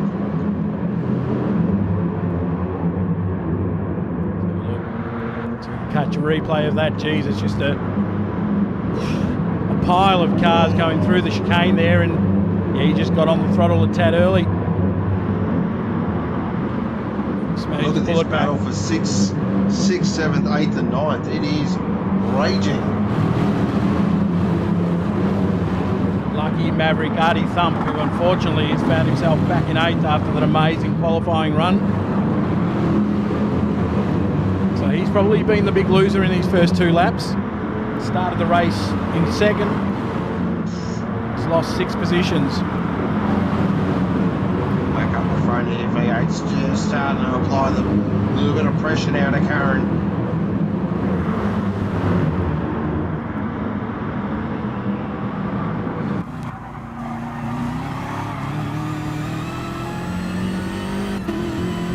Come on now towards the Schumacher S. We're only on lap 2 and we've seen some amazing action already. So strong under brakes, V8. So Karen's got a good run there.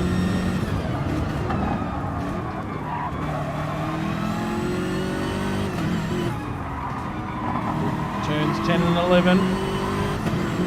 Again, Karen, good run out of 11 Yeah, there. it does.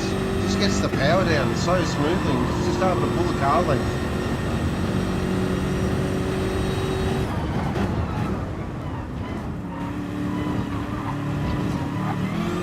Oh, a little bit untidy through there. V8, but he's managed to carry the speed.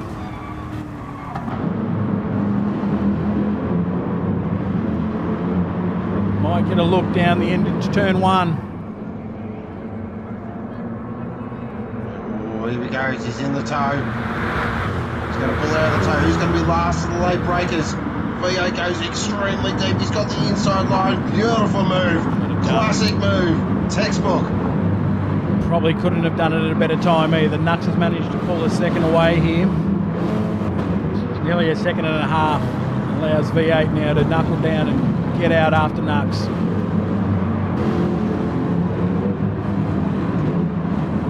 Get the feeling though, I think maybe Karen just open the door a little bit there. Maybe just sit behind V8. Save a bit of fuel. Just get dragged along.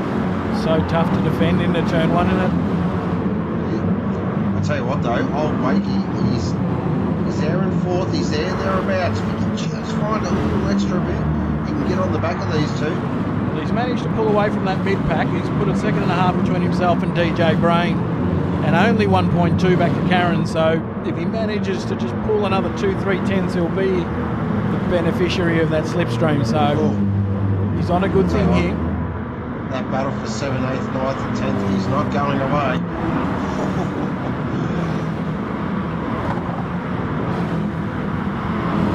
Maverick super deep on the brakes though. Scotty G's managed to tag on with the back of Maverick. He'd fallen off the back a little bit.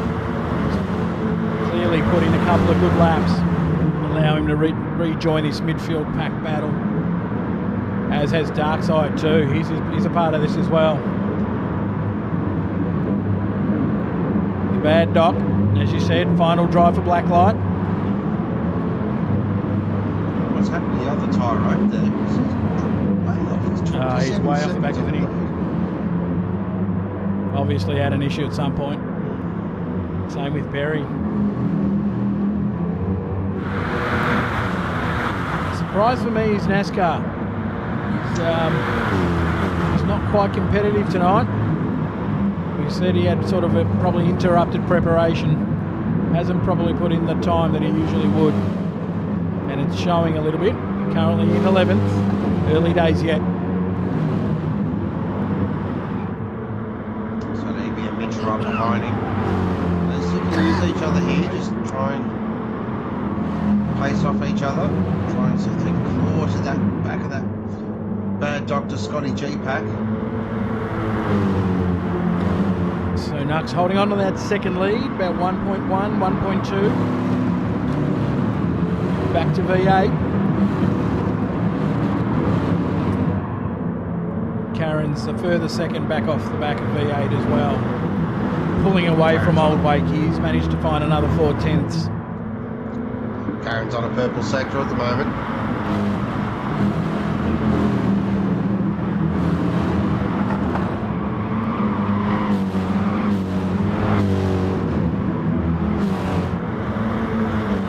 Now we start to get. Oh, sorry, mate, you go. So that gap's come down. It's 0.7 now. V8 is in slipstream range. We sort of started to get to a stage of the race where tyre wear starts to become a bit of a factor, doesn't it? And there are guys that just drive the car better under those conditions.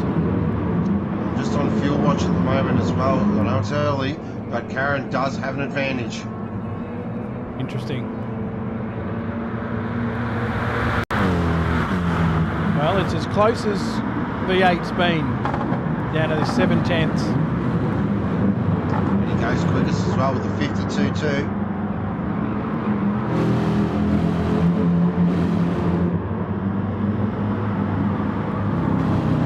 As compared to a 52.7 from Nux last lap.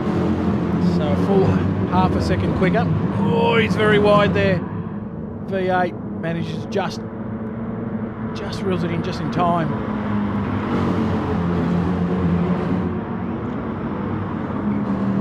It's like Nux has responded to the challenge though. He's holding that 7 tenths pretty steady. And as you said, feels like Karen's on a bit of a fuel conserve here, playing the long game. Now almost a full 2 seconds ahead of old Wakey sitting in 4th. Well, only 4th at the moment. They have spread out a bit. DJ Brain sitting in 5th. Artie Thump in 7th on a bit of a recovery drive. After having qualified 2nd, he's managed to gain a position back. And he's managed to clear Maverick, sitting in 8th. Probably back 2 or 3 positions from where he started as well. Scotty G now looks like he's lost the contact that he had earlier. Nearly 2.5 seconds off the back of Maverick. But 3 full seconds ahead of NASCAR. Clearly struggling tonight. Now coming under a little bit of pressure. Oh, Nux has had a bit of a moment there coming into the last corner. It's allowed it to close down to 5/10. And they've actually pulled 1.3 seconds over Karen now, so these two have lit the wick. Oh, trying very deep on the brakes. Oh, he just pulls that up. Whoa. There might be a tiny little bit of red paint on the back of that Autobahn M6.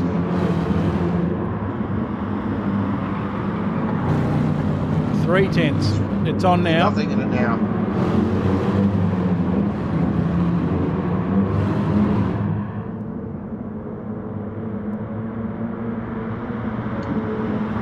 So in terms of stops, what we did see, I believe, in Group A was sort of 15-minute stints. Interesting to see how this all plays out. Is that advantage in fuel Karen's holding growing, or is it sort of just stabilised? Yeah, it's growing.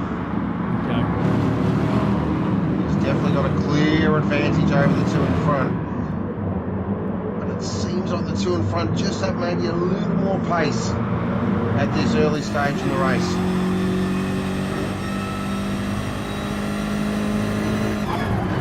Karen's got to be careful as well. He can't afford to make any mistakes. Old lady is only 1.6 behind.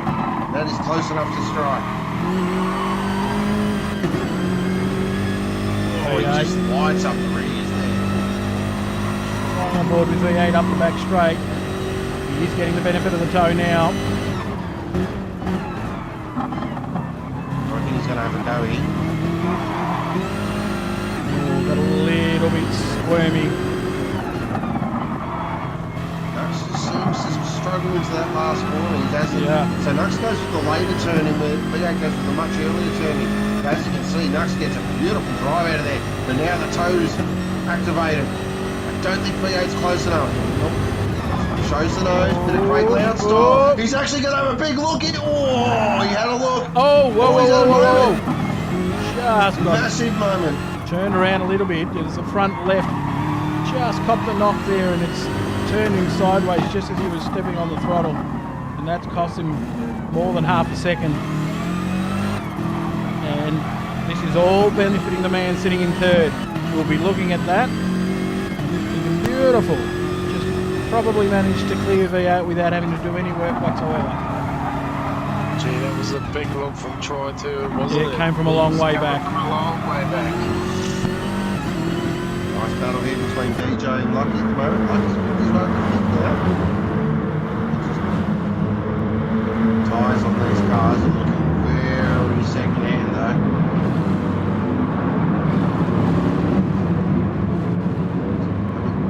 Looking through the field on Fuel Watch. I'll tell you what, Karen has got everyone covered at the moment. Just allow him some flexibility in those stops.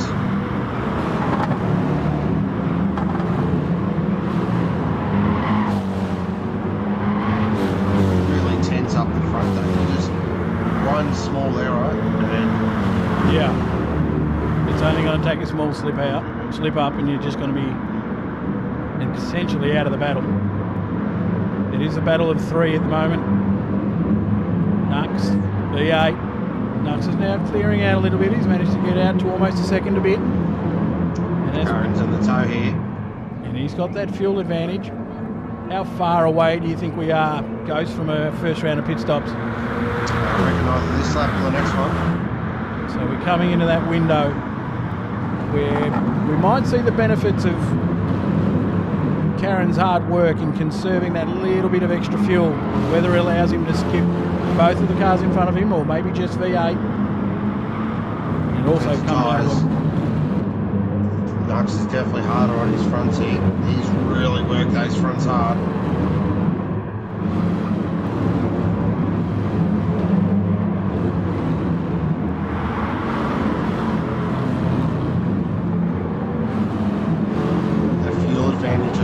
leg is growing as well.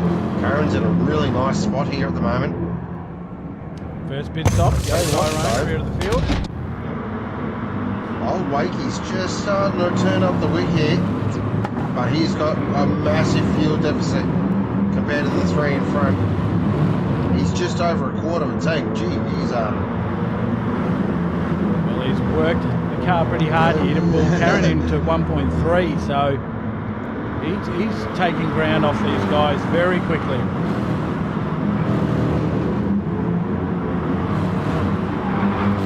This is called the caution in the wind strategy. Yeah, well, he's brought himself back into play. Whether he can figure a way how to gain back that extra bit he's spent and remain relevant, so to speak, in this race. That midfield pack of led by Lucky and DJ Brain, they're not all that far off the back either. They're going around again. Here we go. I thought that'd be someone might have pulled the trigger this lap, but no. Oh, V8's right in the toe here. He's got to have a look for sure. Looking the outside. Beautifully defended there by Nux. Oh, geez. Struggling to find grip there, V8 on the exit of two, on the entry into two, exit of one. Rear tyres definitely look like they've been bought from the Broadmeadows Records Dangerous now. little corner, this one. Yeah, they've been very conservative. Driving out of four. Old Wakey's in under a second now, so he's in this battle as well.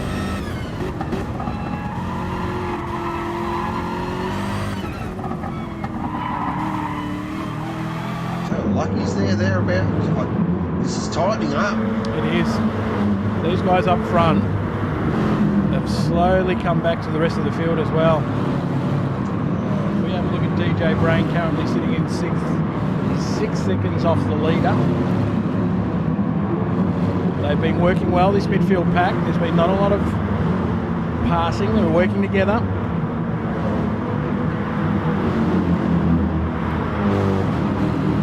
Maverick's working pretty hard there. Oh, a little bit of a... How you going?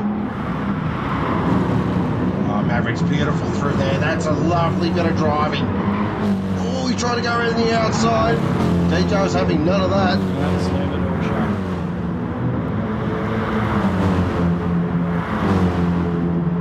Perhaps Artie put in a lap of a lifetime in qualifying. He's really struggling to even... Oh.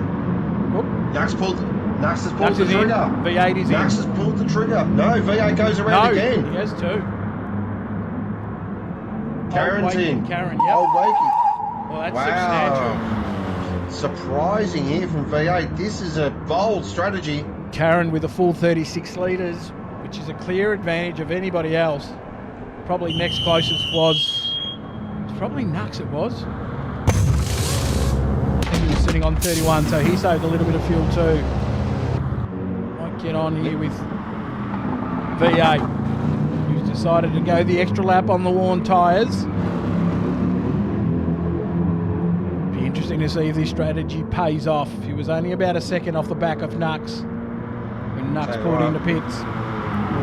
Nux has stayed out in front of Karen here. Oh, V8's got a little bit crossed up through 5 and 6. That'll compromise this lap time. Not what he wanted. Sorry, mate, you were saying? Just saying there, Nux has got out in front of Karen. So he's managed to hold that lead, which probably means Karen's got more fuel on board. A little bit more, but it's not a lot in it. Okay, so Nux has done well out of that. He's erased a bit of the advantage Karen had going into the pit window. He's on a more level playing field now. V8 has not had the cleanest lap here on these worn tyres.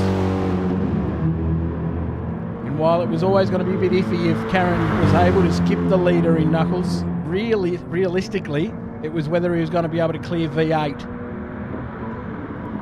I'll tell you what, Nux is putting together one hell of an outlap here.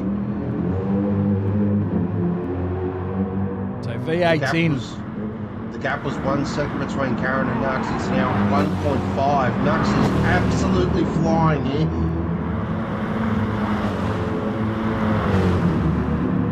V8 still in the pits.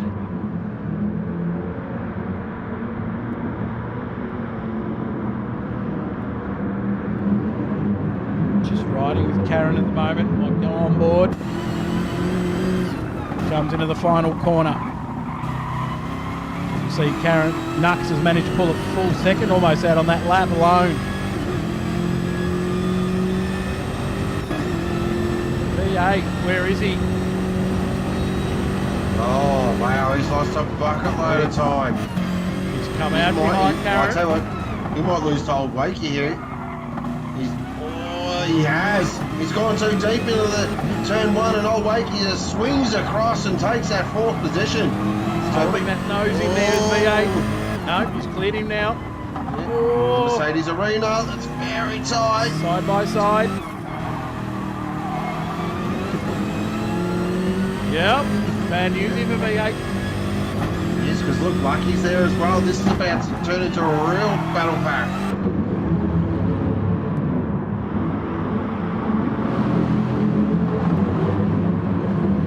Hitches up front. He's the only one that owes a pit stop currently. The one saving race could be for V8 here. Is he heavier on fuel than the other two?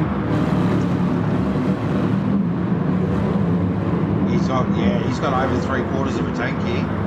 Okay, so he's filled up substantially more fuel than Karen and Knuckles. Problem here is perhaps it wasn't a bad move if Wakey hadn't have got in front of him. Wakey's going to compromise his speed, particularly on this first lap where V8's on cold tyres. What's crucial here for V8 is got to absolutely nail the NGK chicane and turn 15 and get this move done as quickly as possible. Well, it looks like he's going to be lining him up into turn one.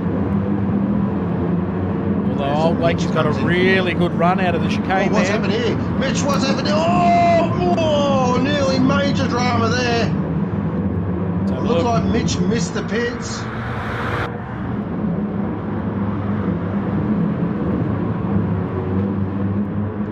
There's V8 though, he's going to go for the move. He's got it done. Oh no, old Wakey's going to have a conversation again.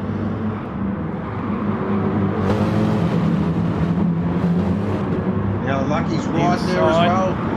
Yeah. This is brewing. This becomes a complicated situation for V8 here. As he tries to get around old Wakey, it'll be an opportunity for Lucky behind him to perhaps take advantage of that. Next thing you know, V8 might find himself in an even worse position than this. You see the car scrubbing the front there. He's just slightly overdriving here at the moment. And I can tell you by the rev range that I'm looking at, there is no fuel saving going on here. Well, unfortunately now he's got to keep one eye out the front, one on the rear vision mirror. Meanwhile, Nux out to 2 seconds. This has been a real classic Nux drive. This is harking back to the old days. Well, I think if Nux ends up taking this race out, we can look at that outlap as the key moment where he broke the field, because he literally came out and put a second just in that one lap over Karen. Early days yet, 27 minutes ago. We approach the halfway mark. Well, here we go, Let's go for the move at NGK. Shows the nose. Oh, jumps Phil the Wills. curb. All four in the air, he's run wide. Touch there. It's all gone. Boy. Pear-shaped, even for the cameraman. Let's have a look, see if we can't catch. So old Wakey. Touch. Old Wakey. V8 pulls to the inside. And I think he just grabs too much of the curb, which forced him almost into a straight line. There was a little bit of an elbow. It'd be interesting. Just don't know if he was in full control of the car when he took that over the top of the inside ripple strip there. What that has done is Lucky now. Lucky can sniff a podium here. Well, so can DJ, so can Maverick. This is closed right up. This battle for third is not over. Don't count V8 out yet either. He's a about a second and a half off the back of this impact. Hell of a lot of cars to pass, but there's a lot of this race to go yet. And Old Wakey finds himself in third position. A podium finish here would be a fantastic end to the season for him and his team. Unfortunately, he's got 3 guys behind him who are looking for the same result.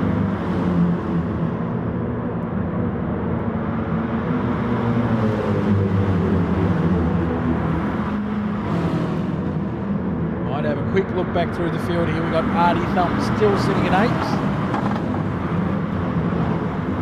Second and a half of the back of a recovering V8.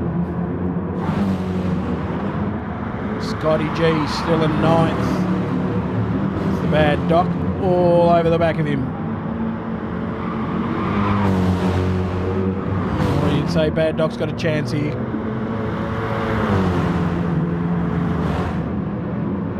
Coming into the approach of 13, Bad Doc takes the inside line, much like what we saw with V8 earlier, backs out.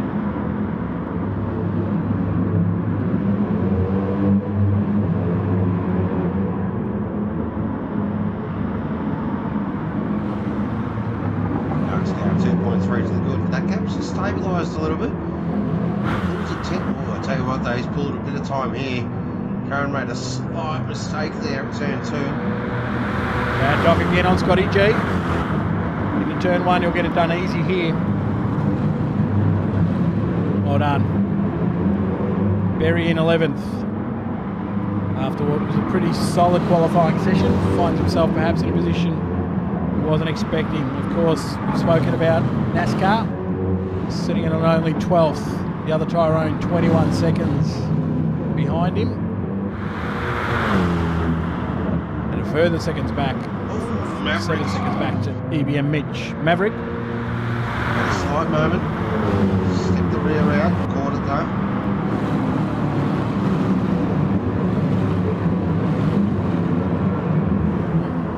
though. These 4 seem to have just fallen back into a bit of a rhythm here. Pretty steady times. Lucky leading the way. Looking at, if at all possible, only 7/10 behind Old Wakey. So this has now become pretty much a 4-way battle for third.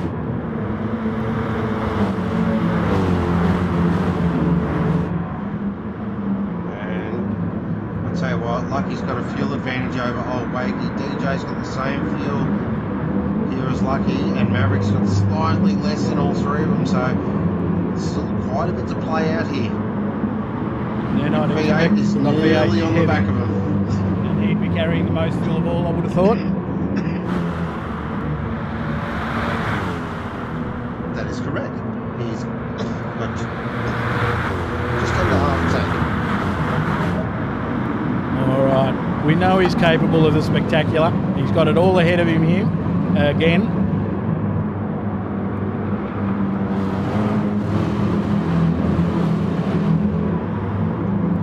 Quick check up the front, 2.4 seconds, Nux over Karen.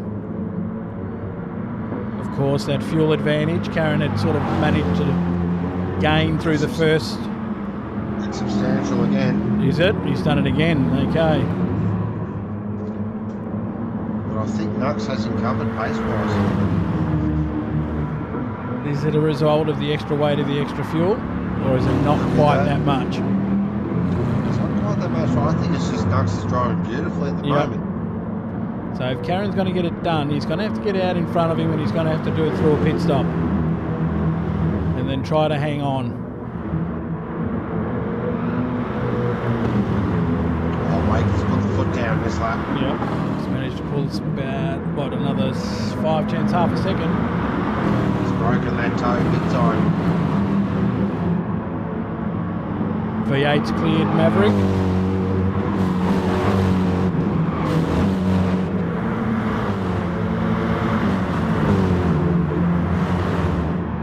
Now he's closing in quick on these 2. Closing in on DJ Brain. Oh, and this is where it all becomes a bit of a gamble, doesn't it? He's going to be dealing with 2 cars if he tries to make a pass on approach to turn 1, and things can get tricky. He's so good on the brakes though. Well, he's going to have to prove it here. Yep.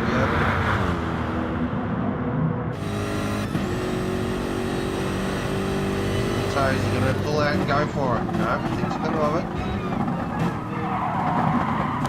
Slides it through turn one. Whoa. Of course, old Wakey was pulling everyone through then.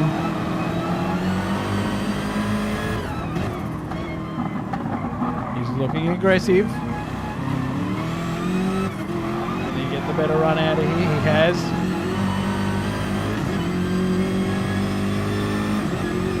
He's catching these guys out of 7th as well.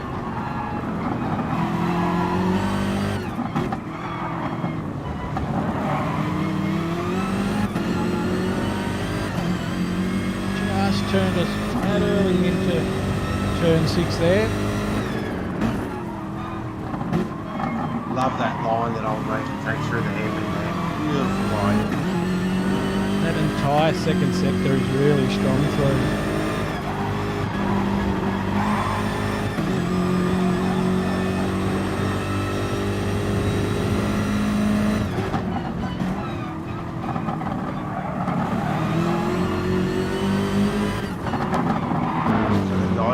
Remaining, we're getting to that stage where they're going to think about their final stop to bring it home. It is a serious part of the race here, and V8. DJ Brain defends the inside line, does it very well. Oh, DJ Holder, oh, they're both sideways, better synchronised sliding. Yep.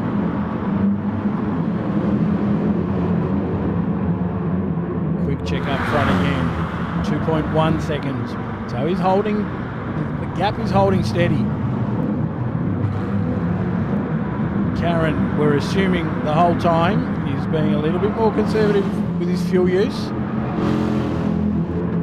Whether he manages to make that pay off or not through the next round of pit stops remains to be seen. But really it's his only play. Nux seems to have him covered for pace. Old Wakey's putting in a hell of a drive here.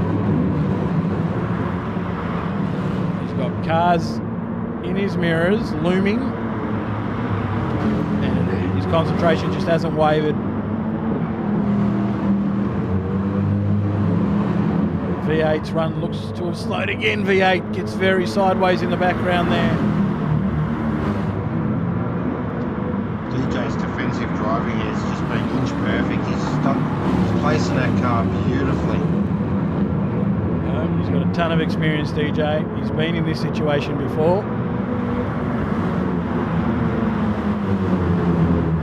He's making life miserable for poor V8 at the moment.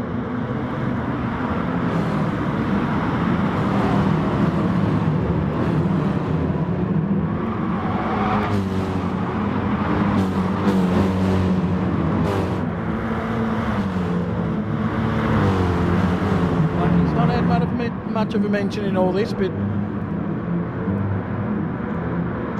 he's plugging away, trying to get onto the back of Old Wakey, but Old Wakey at the moment just showing superior speed out to 1.7 seconds is the gap for third now.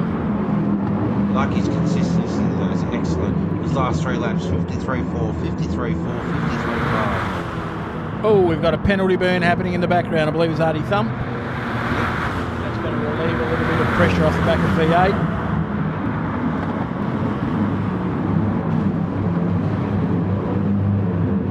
Quick check again out the front. Nux, 1.7, so the gap's come down by about 6 tenths. Okay, big story here. Big story brewing. Nux is currently on the light. Okay. Karen has just under a quarter of a tank. I suppose he's got two options here. He can out-rev Nux and make up time physically on the track, or he can keep that conserved fuel, which is his advantage, and take advantage of it through the pits, which is probably... Look at these last lap times. So Nux's last lap was a 53.3, where Karen's last lap was a 52.8. That's a swing of 0.5. Nux will definitely be in this lap. Very surprised if he tries to push the envelope and go around again. Do you think he's coming in with him? Karen's coming in? Well, if I'm Karen, I'm definitely coming in with him. 100%. He must know he's got an advantage here. 1.6. Every 10th counts here. Tyre grip is king here at the Nurburgring. Okay, Nux Nux has is had a in. great Karen's last in. sector. Yep, both in. Let's see the numbers. I think they're going to be pretty substantial. That is a big difference. That is an extra 10 there for Karen. So fueling to the end here. 15, 20, yep. Top them up, get them home. They're all in. V8, again, V8 with a nice fuel save as well. So V8 took his medicine earlier on. He's now going to come back a little bit. This is not over yet. Karen's still stationary. We'd expect him to get moving first. Yep, Nux he's is moving. Oh, he's beat Karen's him. jumped him. Here we go. We have a race on, ladies and gentlemen, for the final time in the M6s. It's mano a mano to the flag. Karen versus Nux. Deeds Racing versus Lucky's Lawn Care. Two long-time operators. Oh, wait, he's still in third. Nice job. Now, look at that. V8 now. He's jumped DJ. He's right on Lucky. Oh, he gives Lucky a bit of... Just to let him know that I am here.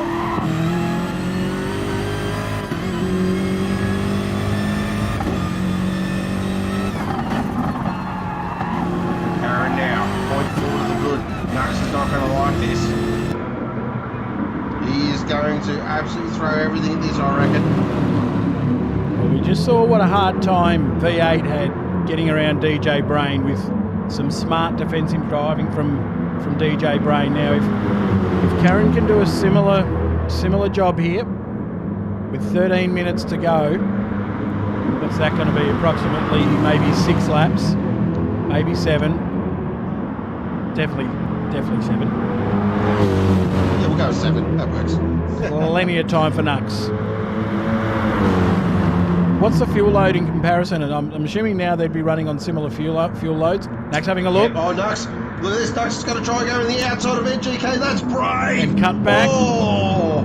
It's tough through there. Yeah.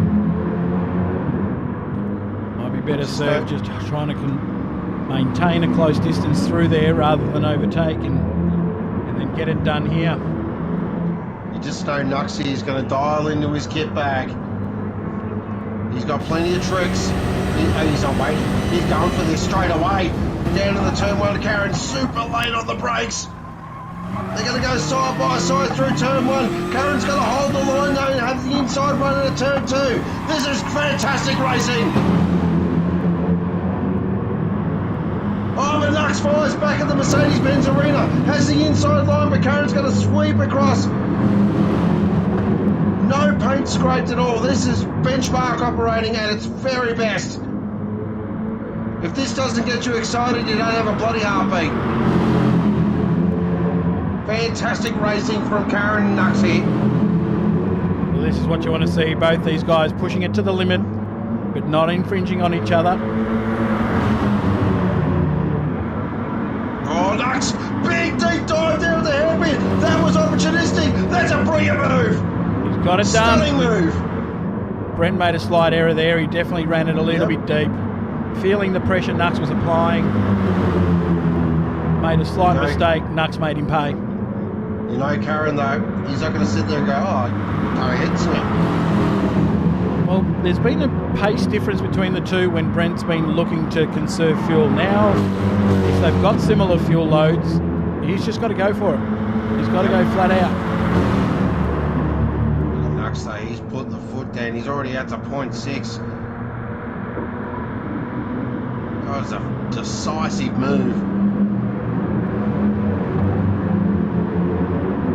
Really important here. Karen's got to stay in that range, in that slipstream range. Yeah. That breaks, it's game over. He's right in the toe again. Will he have a look at turn 1? V8.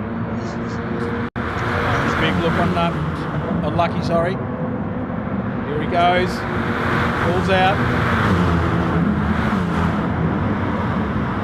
Brakes that little bit later. V8. Oh, look at Lucky.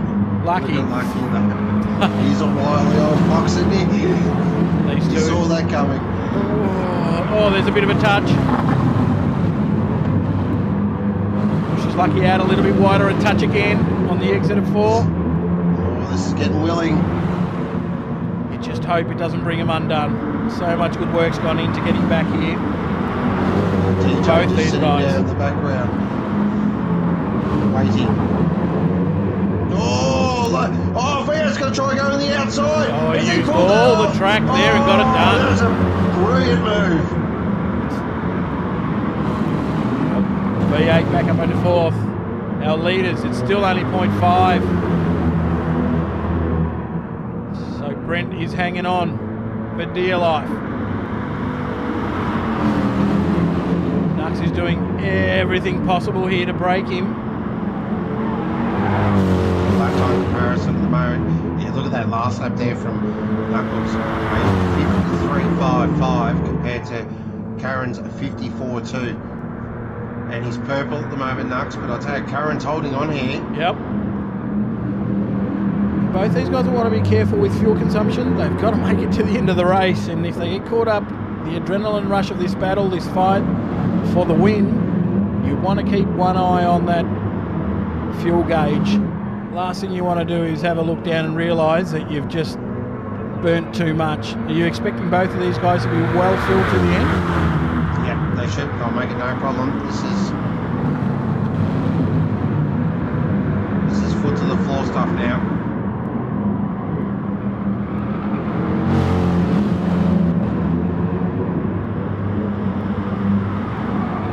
It's interesting watching their throttle and brake traces as well. Nux is very much more of a progressive braker, where Karen's just a little bit harder on the brakes. Nux seems to have a clear advantage through the first half of the lap, doesn't he? Yeah. Once again, here he's out to that 0.7. Where on the back half, Brent manages to rein him back a bit.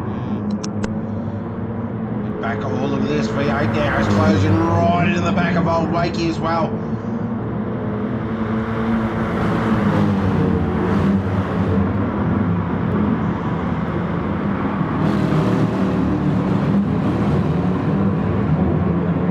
V8's keen to get that podium spot. Old Wakey's going to have to get the elbows out here. Where would that leave us from a championship point of view? For the Group B bragging rights.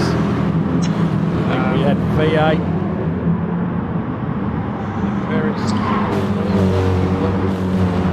If they finish the way they are, Troy will be on top by 1 point. Karen and Knuckles will be tied on points if they finish how they are.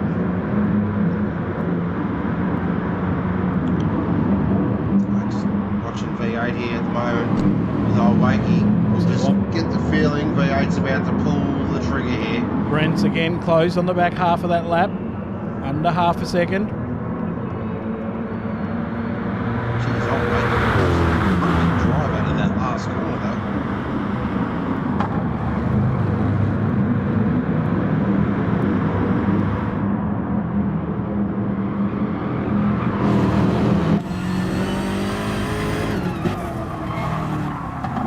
Where Nux seems to have the advantage through this combination of corners here. Oh, geez, Brent borrowed a lot of the inside then. Seems to be okay. Oh, geez, that's late. Right here, this corner and this corner coming up, Nux is absolutely brilliant.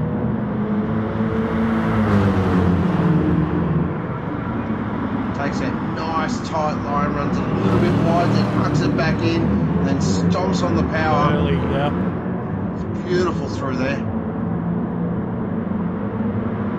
Still race on here, 0.3 of a second. Nothing between these two. Key here for Karen. Just really super clean through here, up through Ad Van Bogen and into NGK.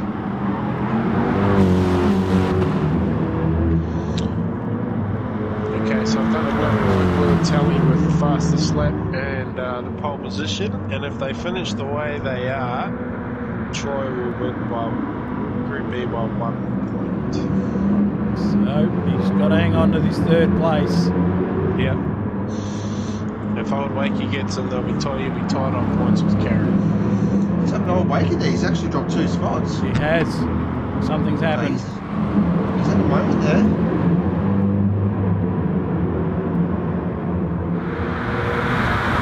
Oh, that's promoted V8 back onto a podium finish. Which you can't help but think he'd be happy with after where he found himself a little bit earlier. The other Tyrone just came in there. Battle up the front, rages on. Oh, sideways Nux. He's made a mistake. Karen's having a big look here. Surely he's not going to try and make the move here. He can't. There's not enough room there. Is he going to do a Nux on a Nux? Nux through that combination. So good. Magic through there.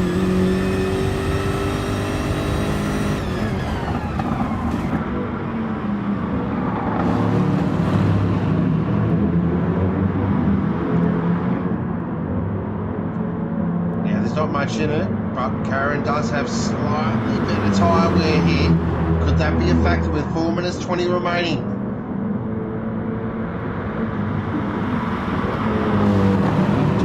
Maybe for, oh really, just another 2.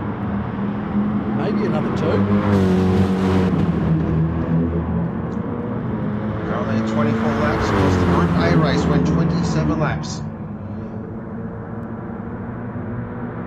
Good run here from Brent. And just to hold the gap here, he might get a run down into 1, but again, Nux through the chicane, through those slower corners. Geez. Karen, though, so deep on the brakes there in the last corner, but Nux with his beautiful throttle control just gets a nice drive. Karen's in the toe though. I don't think he's close enough. He's going to show the nose. Just a little bit of gamesmanship. He's going to try and go in the outside. Oh, that's brave. That's very bold. Doesn't pull it off though. He's minimised the damage there. He could have gone very bad for him, but took some interesting wide lines to deal with that combination of corners that it's allowed him to stay in touch.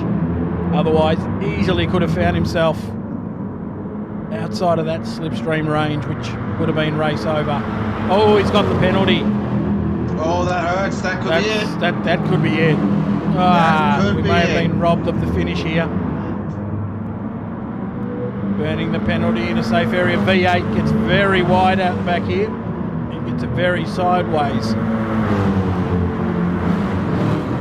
He's looking to 1.4 now. Lux now just got to hold on for 2 more laps.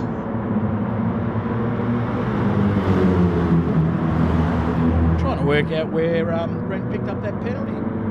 Didn't look to me like he did anything out of the ordinary. Have to look back on that one.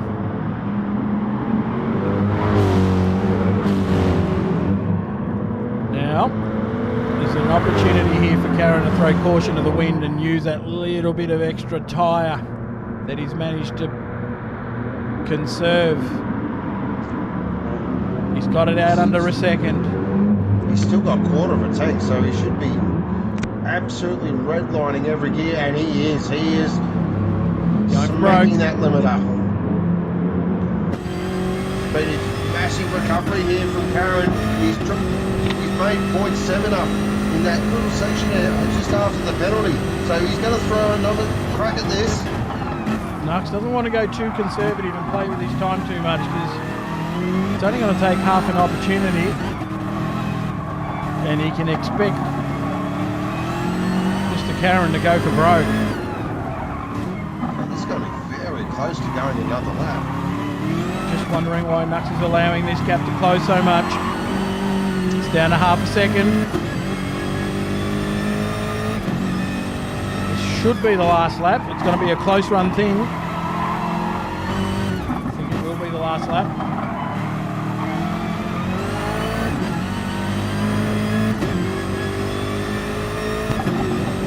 0.4 now. Full commitment.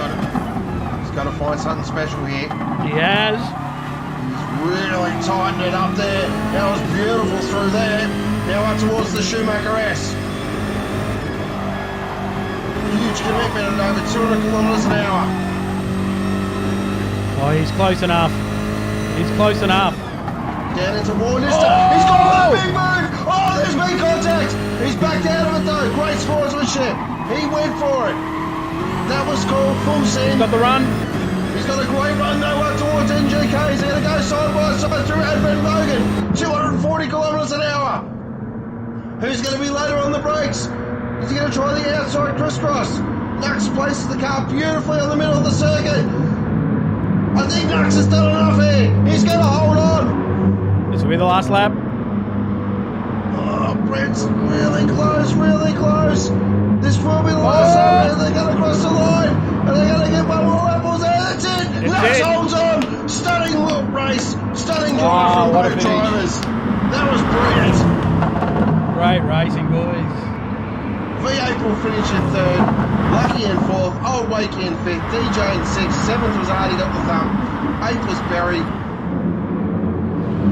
ninth will be the Bad Doc, great drive from the Bad Doc, good way to finish at Black Light, 10th Scotty G, 11th Maverick, NASCAR in 12th, 13 EBM Mitch, and 14th will be the other Tyrone. But what a stunning race from Nux and Karen up the front. That was brilliant. That was one of the races of the season. What a way to finish the season. It's probably one of our best finishes of the entire season, that one. That is very much up there. That, not just this season. Yeah, exactly. That's up there with the bit of all-time stuff there. Yeah. Fantastic drive from both drivers. NASCAR and EBM Mitch bringing season 3 to a close. What a way to finish. Well done, Nux. That was that's called being put under the pump. And Brent not giving up till the very end then. Managed to pull back well over a second just in that last lap. Threw everything at it. Well, guys, there we go. Hope you're entertained. I know I was. Fantastic race to watch. Ugh. Driver of the day, boats coming through from Berry for Berry. Oh, nice. Twice. Just to make sure we missed it. Yeah, not just once, but twice. Damn, that was intense. But we could see it building from a way out, couldn't we? And it's so evenly matched. Both of those guys, Nux and Brent. And then I believe we had V8 finishing in third. Got the podium. Yep. Which, I believe nails down. And what that does, that will wrap up the M4 Watching Teams the other Championship. Tyrone do noise. It's not what I was hoping. So in terms of Teams Championship, it will be the M4 Teams Championship will go to Ragged Edge Racing. Well, The congratulations M6 to Ragged Edge Racing. GT3 Championship will go to Ragged Edge Racing. Congratulations to Ragged Edge And Racing. the combined Teams Championship will go to Ragged Edge Racing. Well done. 4 championships out of a possible 5. All right, mate, calm down. Dominant season. No doubt, Ragged Edge had a cracking season and really laid the field to waste. You're taking out 4 out of 5. Really can't do much more than that. Who let the team down? Which one didn't you get? Yeah, the M4 Championship.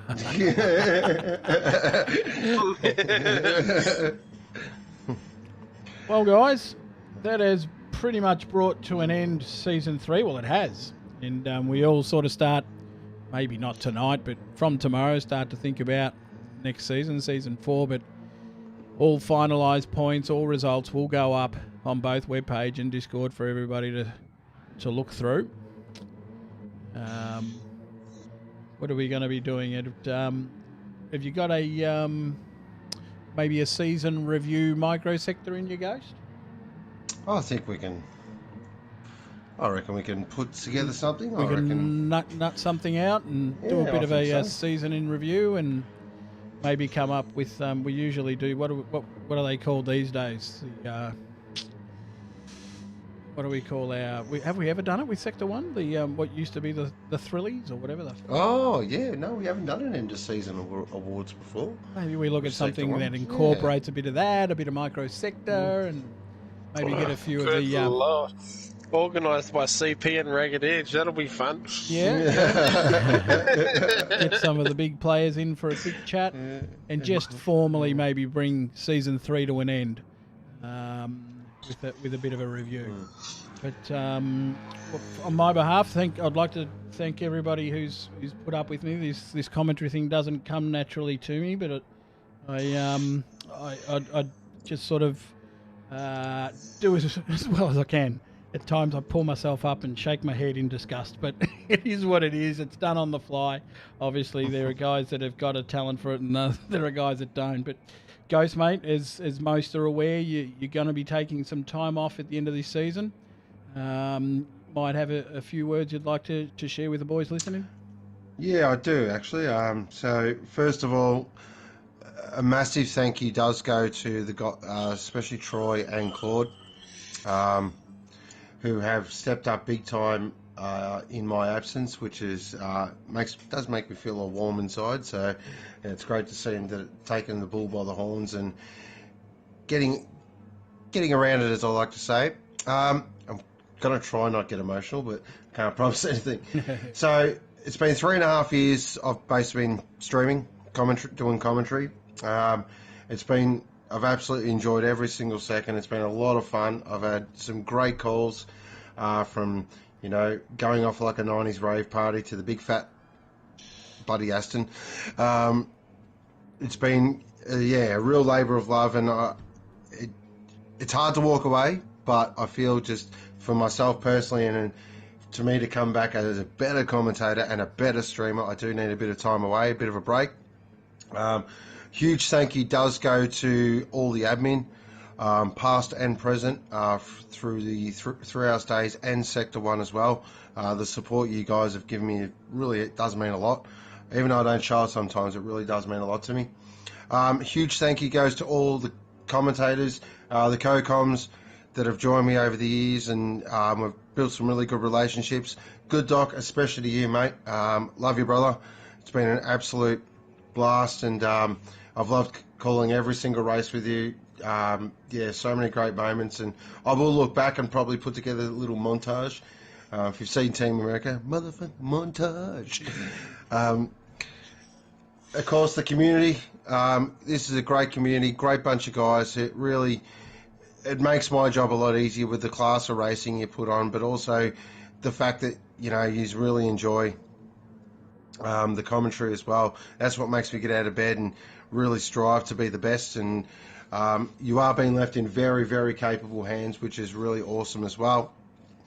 Last two thank yous. One to the wider community, the viewers. Seeing those viewer numbers, seeing the likes, seeing the chat go off its head, it really does fire you up to actually call these races and enjoy yourself. But more so, if you can't have fun doing this, then I think you shouldn't be doing it. You've got to be able to have a smile on your face. We all make mistakes, but it's how you laugh at the mistakes and you just move on very quickly. And the last thank you does go to my beautiful partner and son, Hannah and Jack. Their support over the years has been incredible, especially Hannah as well. On a Sunday night, she pretty much hasn't seen me on a Sunday night for a while. So we're looking forward to just having some Sundays back. And I will be watching next season, make no mistake about that. I'll be keeping a very close eye on things. Make sure my seat doesn't get touched. Make sure the beer's still in the fridge and the comm box. Might even do a community race every now and then. See how I go. But other than that, massive thank you to everyone. I am going to miss it, but this isn't goodbye. This is just more of a see you soon. Here, mate. I don't think we should speak on behalf of other people too often, but I'm going to take this opportunity to speak on behalf of obviously admin team, Sector 1, and just on behalf of everybody who gets to sit down on a Sunday night and listen to your contribution, your commentary in particular, mate, through the first 3.5 years. It's Thrill House and now obviously Sector 1 sim racing has sort of been synonymous with your voice, your energy, your excitement. It's your enthusiasm that sort of gave me the impetus to have a go, and I'm sure it's the same with Troy. It's contagious, and as you've said in the end to us, it's definitely not a goodbye. We look forward to seeing the best of you, mate, when you come back and take the reins and show us how it's done once again. It's a season off. We've had how many of these seasons already? Shit. Oh, 10, Look, 11, we probably had 10, something 11 like seasons. This is only one. It'll be over before we know it, and I'm sure we're all going to be waiting to have you back, mate, because you're a valued member of Sector 1, and by all means, I expect to see you in community races, and by all means, having a chat, whether it be on chat or whether it be on Discord, mate. Don't make a stranger of yourself. Your presence is appreciated. We don't want to lose that. So, guys, I'm sure you'd all have similar sentiments with Ghost taking a season off. As he said, it's not a goodbye. It's just a bit of a break to recharge batteries, because believe me when I tell you, this stuff does take it out of you. And the important thing is, and we in admin are always looking for more support, looking for guys that are willing to put in a bit of time, because rather than seeing these guys get burnt out to the point where we lose them all together, it's best that they just take a break and come back refreshed. I think it's the best option, and perhaps something that maybe other admin members should be considering as well. But yeah, it's been a great season. It's been a one that sort of reinvigorated my interest in it, and I can see so much excitement from both our drivers and our community about the upcoming season already, which is great. You know, we are 10 seasons in and we're into third year of this same game, but the enthusiasm is still there. And really, when you get that, it's not about the game anymore. It's about the community and the people that we're sort of spending time during the day chatting to, talking to, getting acquainted with. All that sort of nice, warm, heartwarming stuff is really what keeps this going, because the game itself, you know, we know it inside out. So with that, Jimmy, anything you'd like to add tonight, mate? Not really, just basically touching on your sentiments. The place isn't going to be the same without Sean around for the next 3 months, but yeah, always here for a chat, mate, you know that, and if it wasn't for you, I wouldn't be sitting here in the box with you either, so thank you for that as well. So, rest assured now, I don't want to put pressure on us here, Ghost, but if we are going to do this micro sector, because we will get to hear from you again, I'm thinking, what's today? It'd have to be this Thursday, wouldn't it? So, maybe we get something organised by this Thursday. Would you be keen for that? Yeah, I'm okay for that. All right, might not be the most professional, might be a bit draftish, but we'll put something together and bring season 3 to a close. So, Lucas, anything to add? I did see him pop in here. I don't know if he's still here or not. Lucas? Hi guys. Hey. How are we? How are you, mate? I just popped in to listen to the end of the commentary while I was doing a livery. Nah, look, yeah, just what the guys have all said. Sean, mate, it's been a ride all the way along. You and I have been doing it for an awful long time in the box together, so it's going to be different next season. But it's not goodbye, as we've all said. It's just see you later. When you're ready to come back, we'll get it all organised and get you back in there doing what you do best. So yeah, just same as everybody else, mate. Thank you very much for all your effort and your support over all these years, and we'll go again when the time is right. Cheers, fellas. Oh, cheers. Means a lot. Good. Well, All right, close this bad boy off. yep, I'll hand it off to you, mate. So a massive thank you does go to Jimmy for the beautiful M4 room as well. Great stuff, Jimmy. Huge thank you goes to, well, me for the M6 room. Well done, mate. Huge thank you goes to Claude as well. Cheers, for a beautiful stream as always. The Good Dog for joining us. Also, all our fantastic viewers. And big thank you to all the viewers over the whole season as well. I did see we hit 383 subscribers, which is fantastic. But other than that, this is Sean, aka Go, signing off for a little while. And you've been watching Australia's best GT Sport racing channel, Sector 1.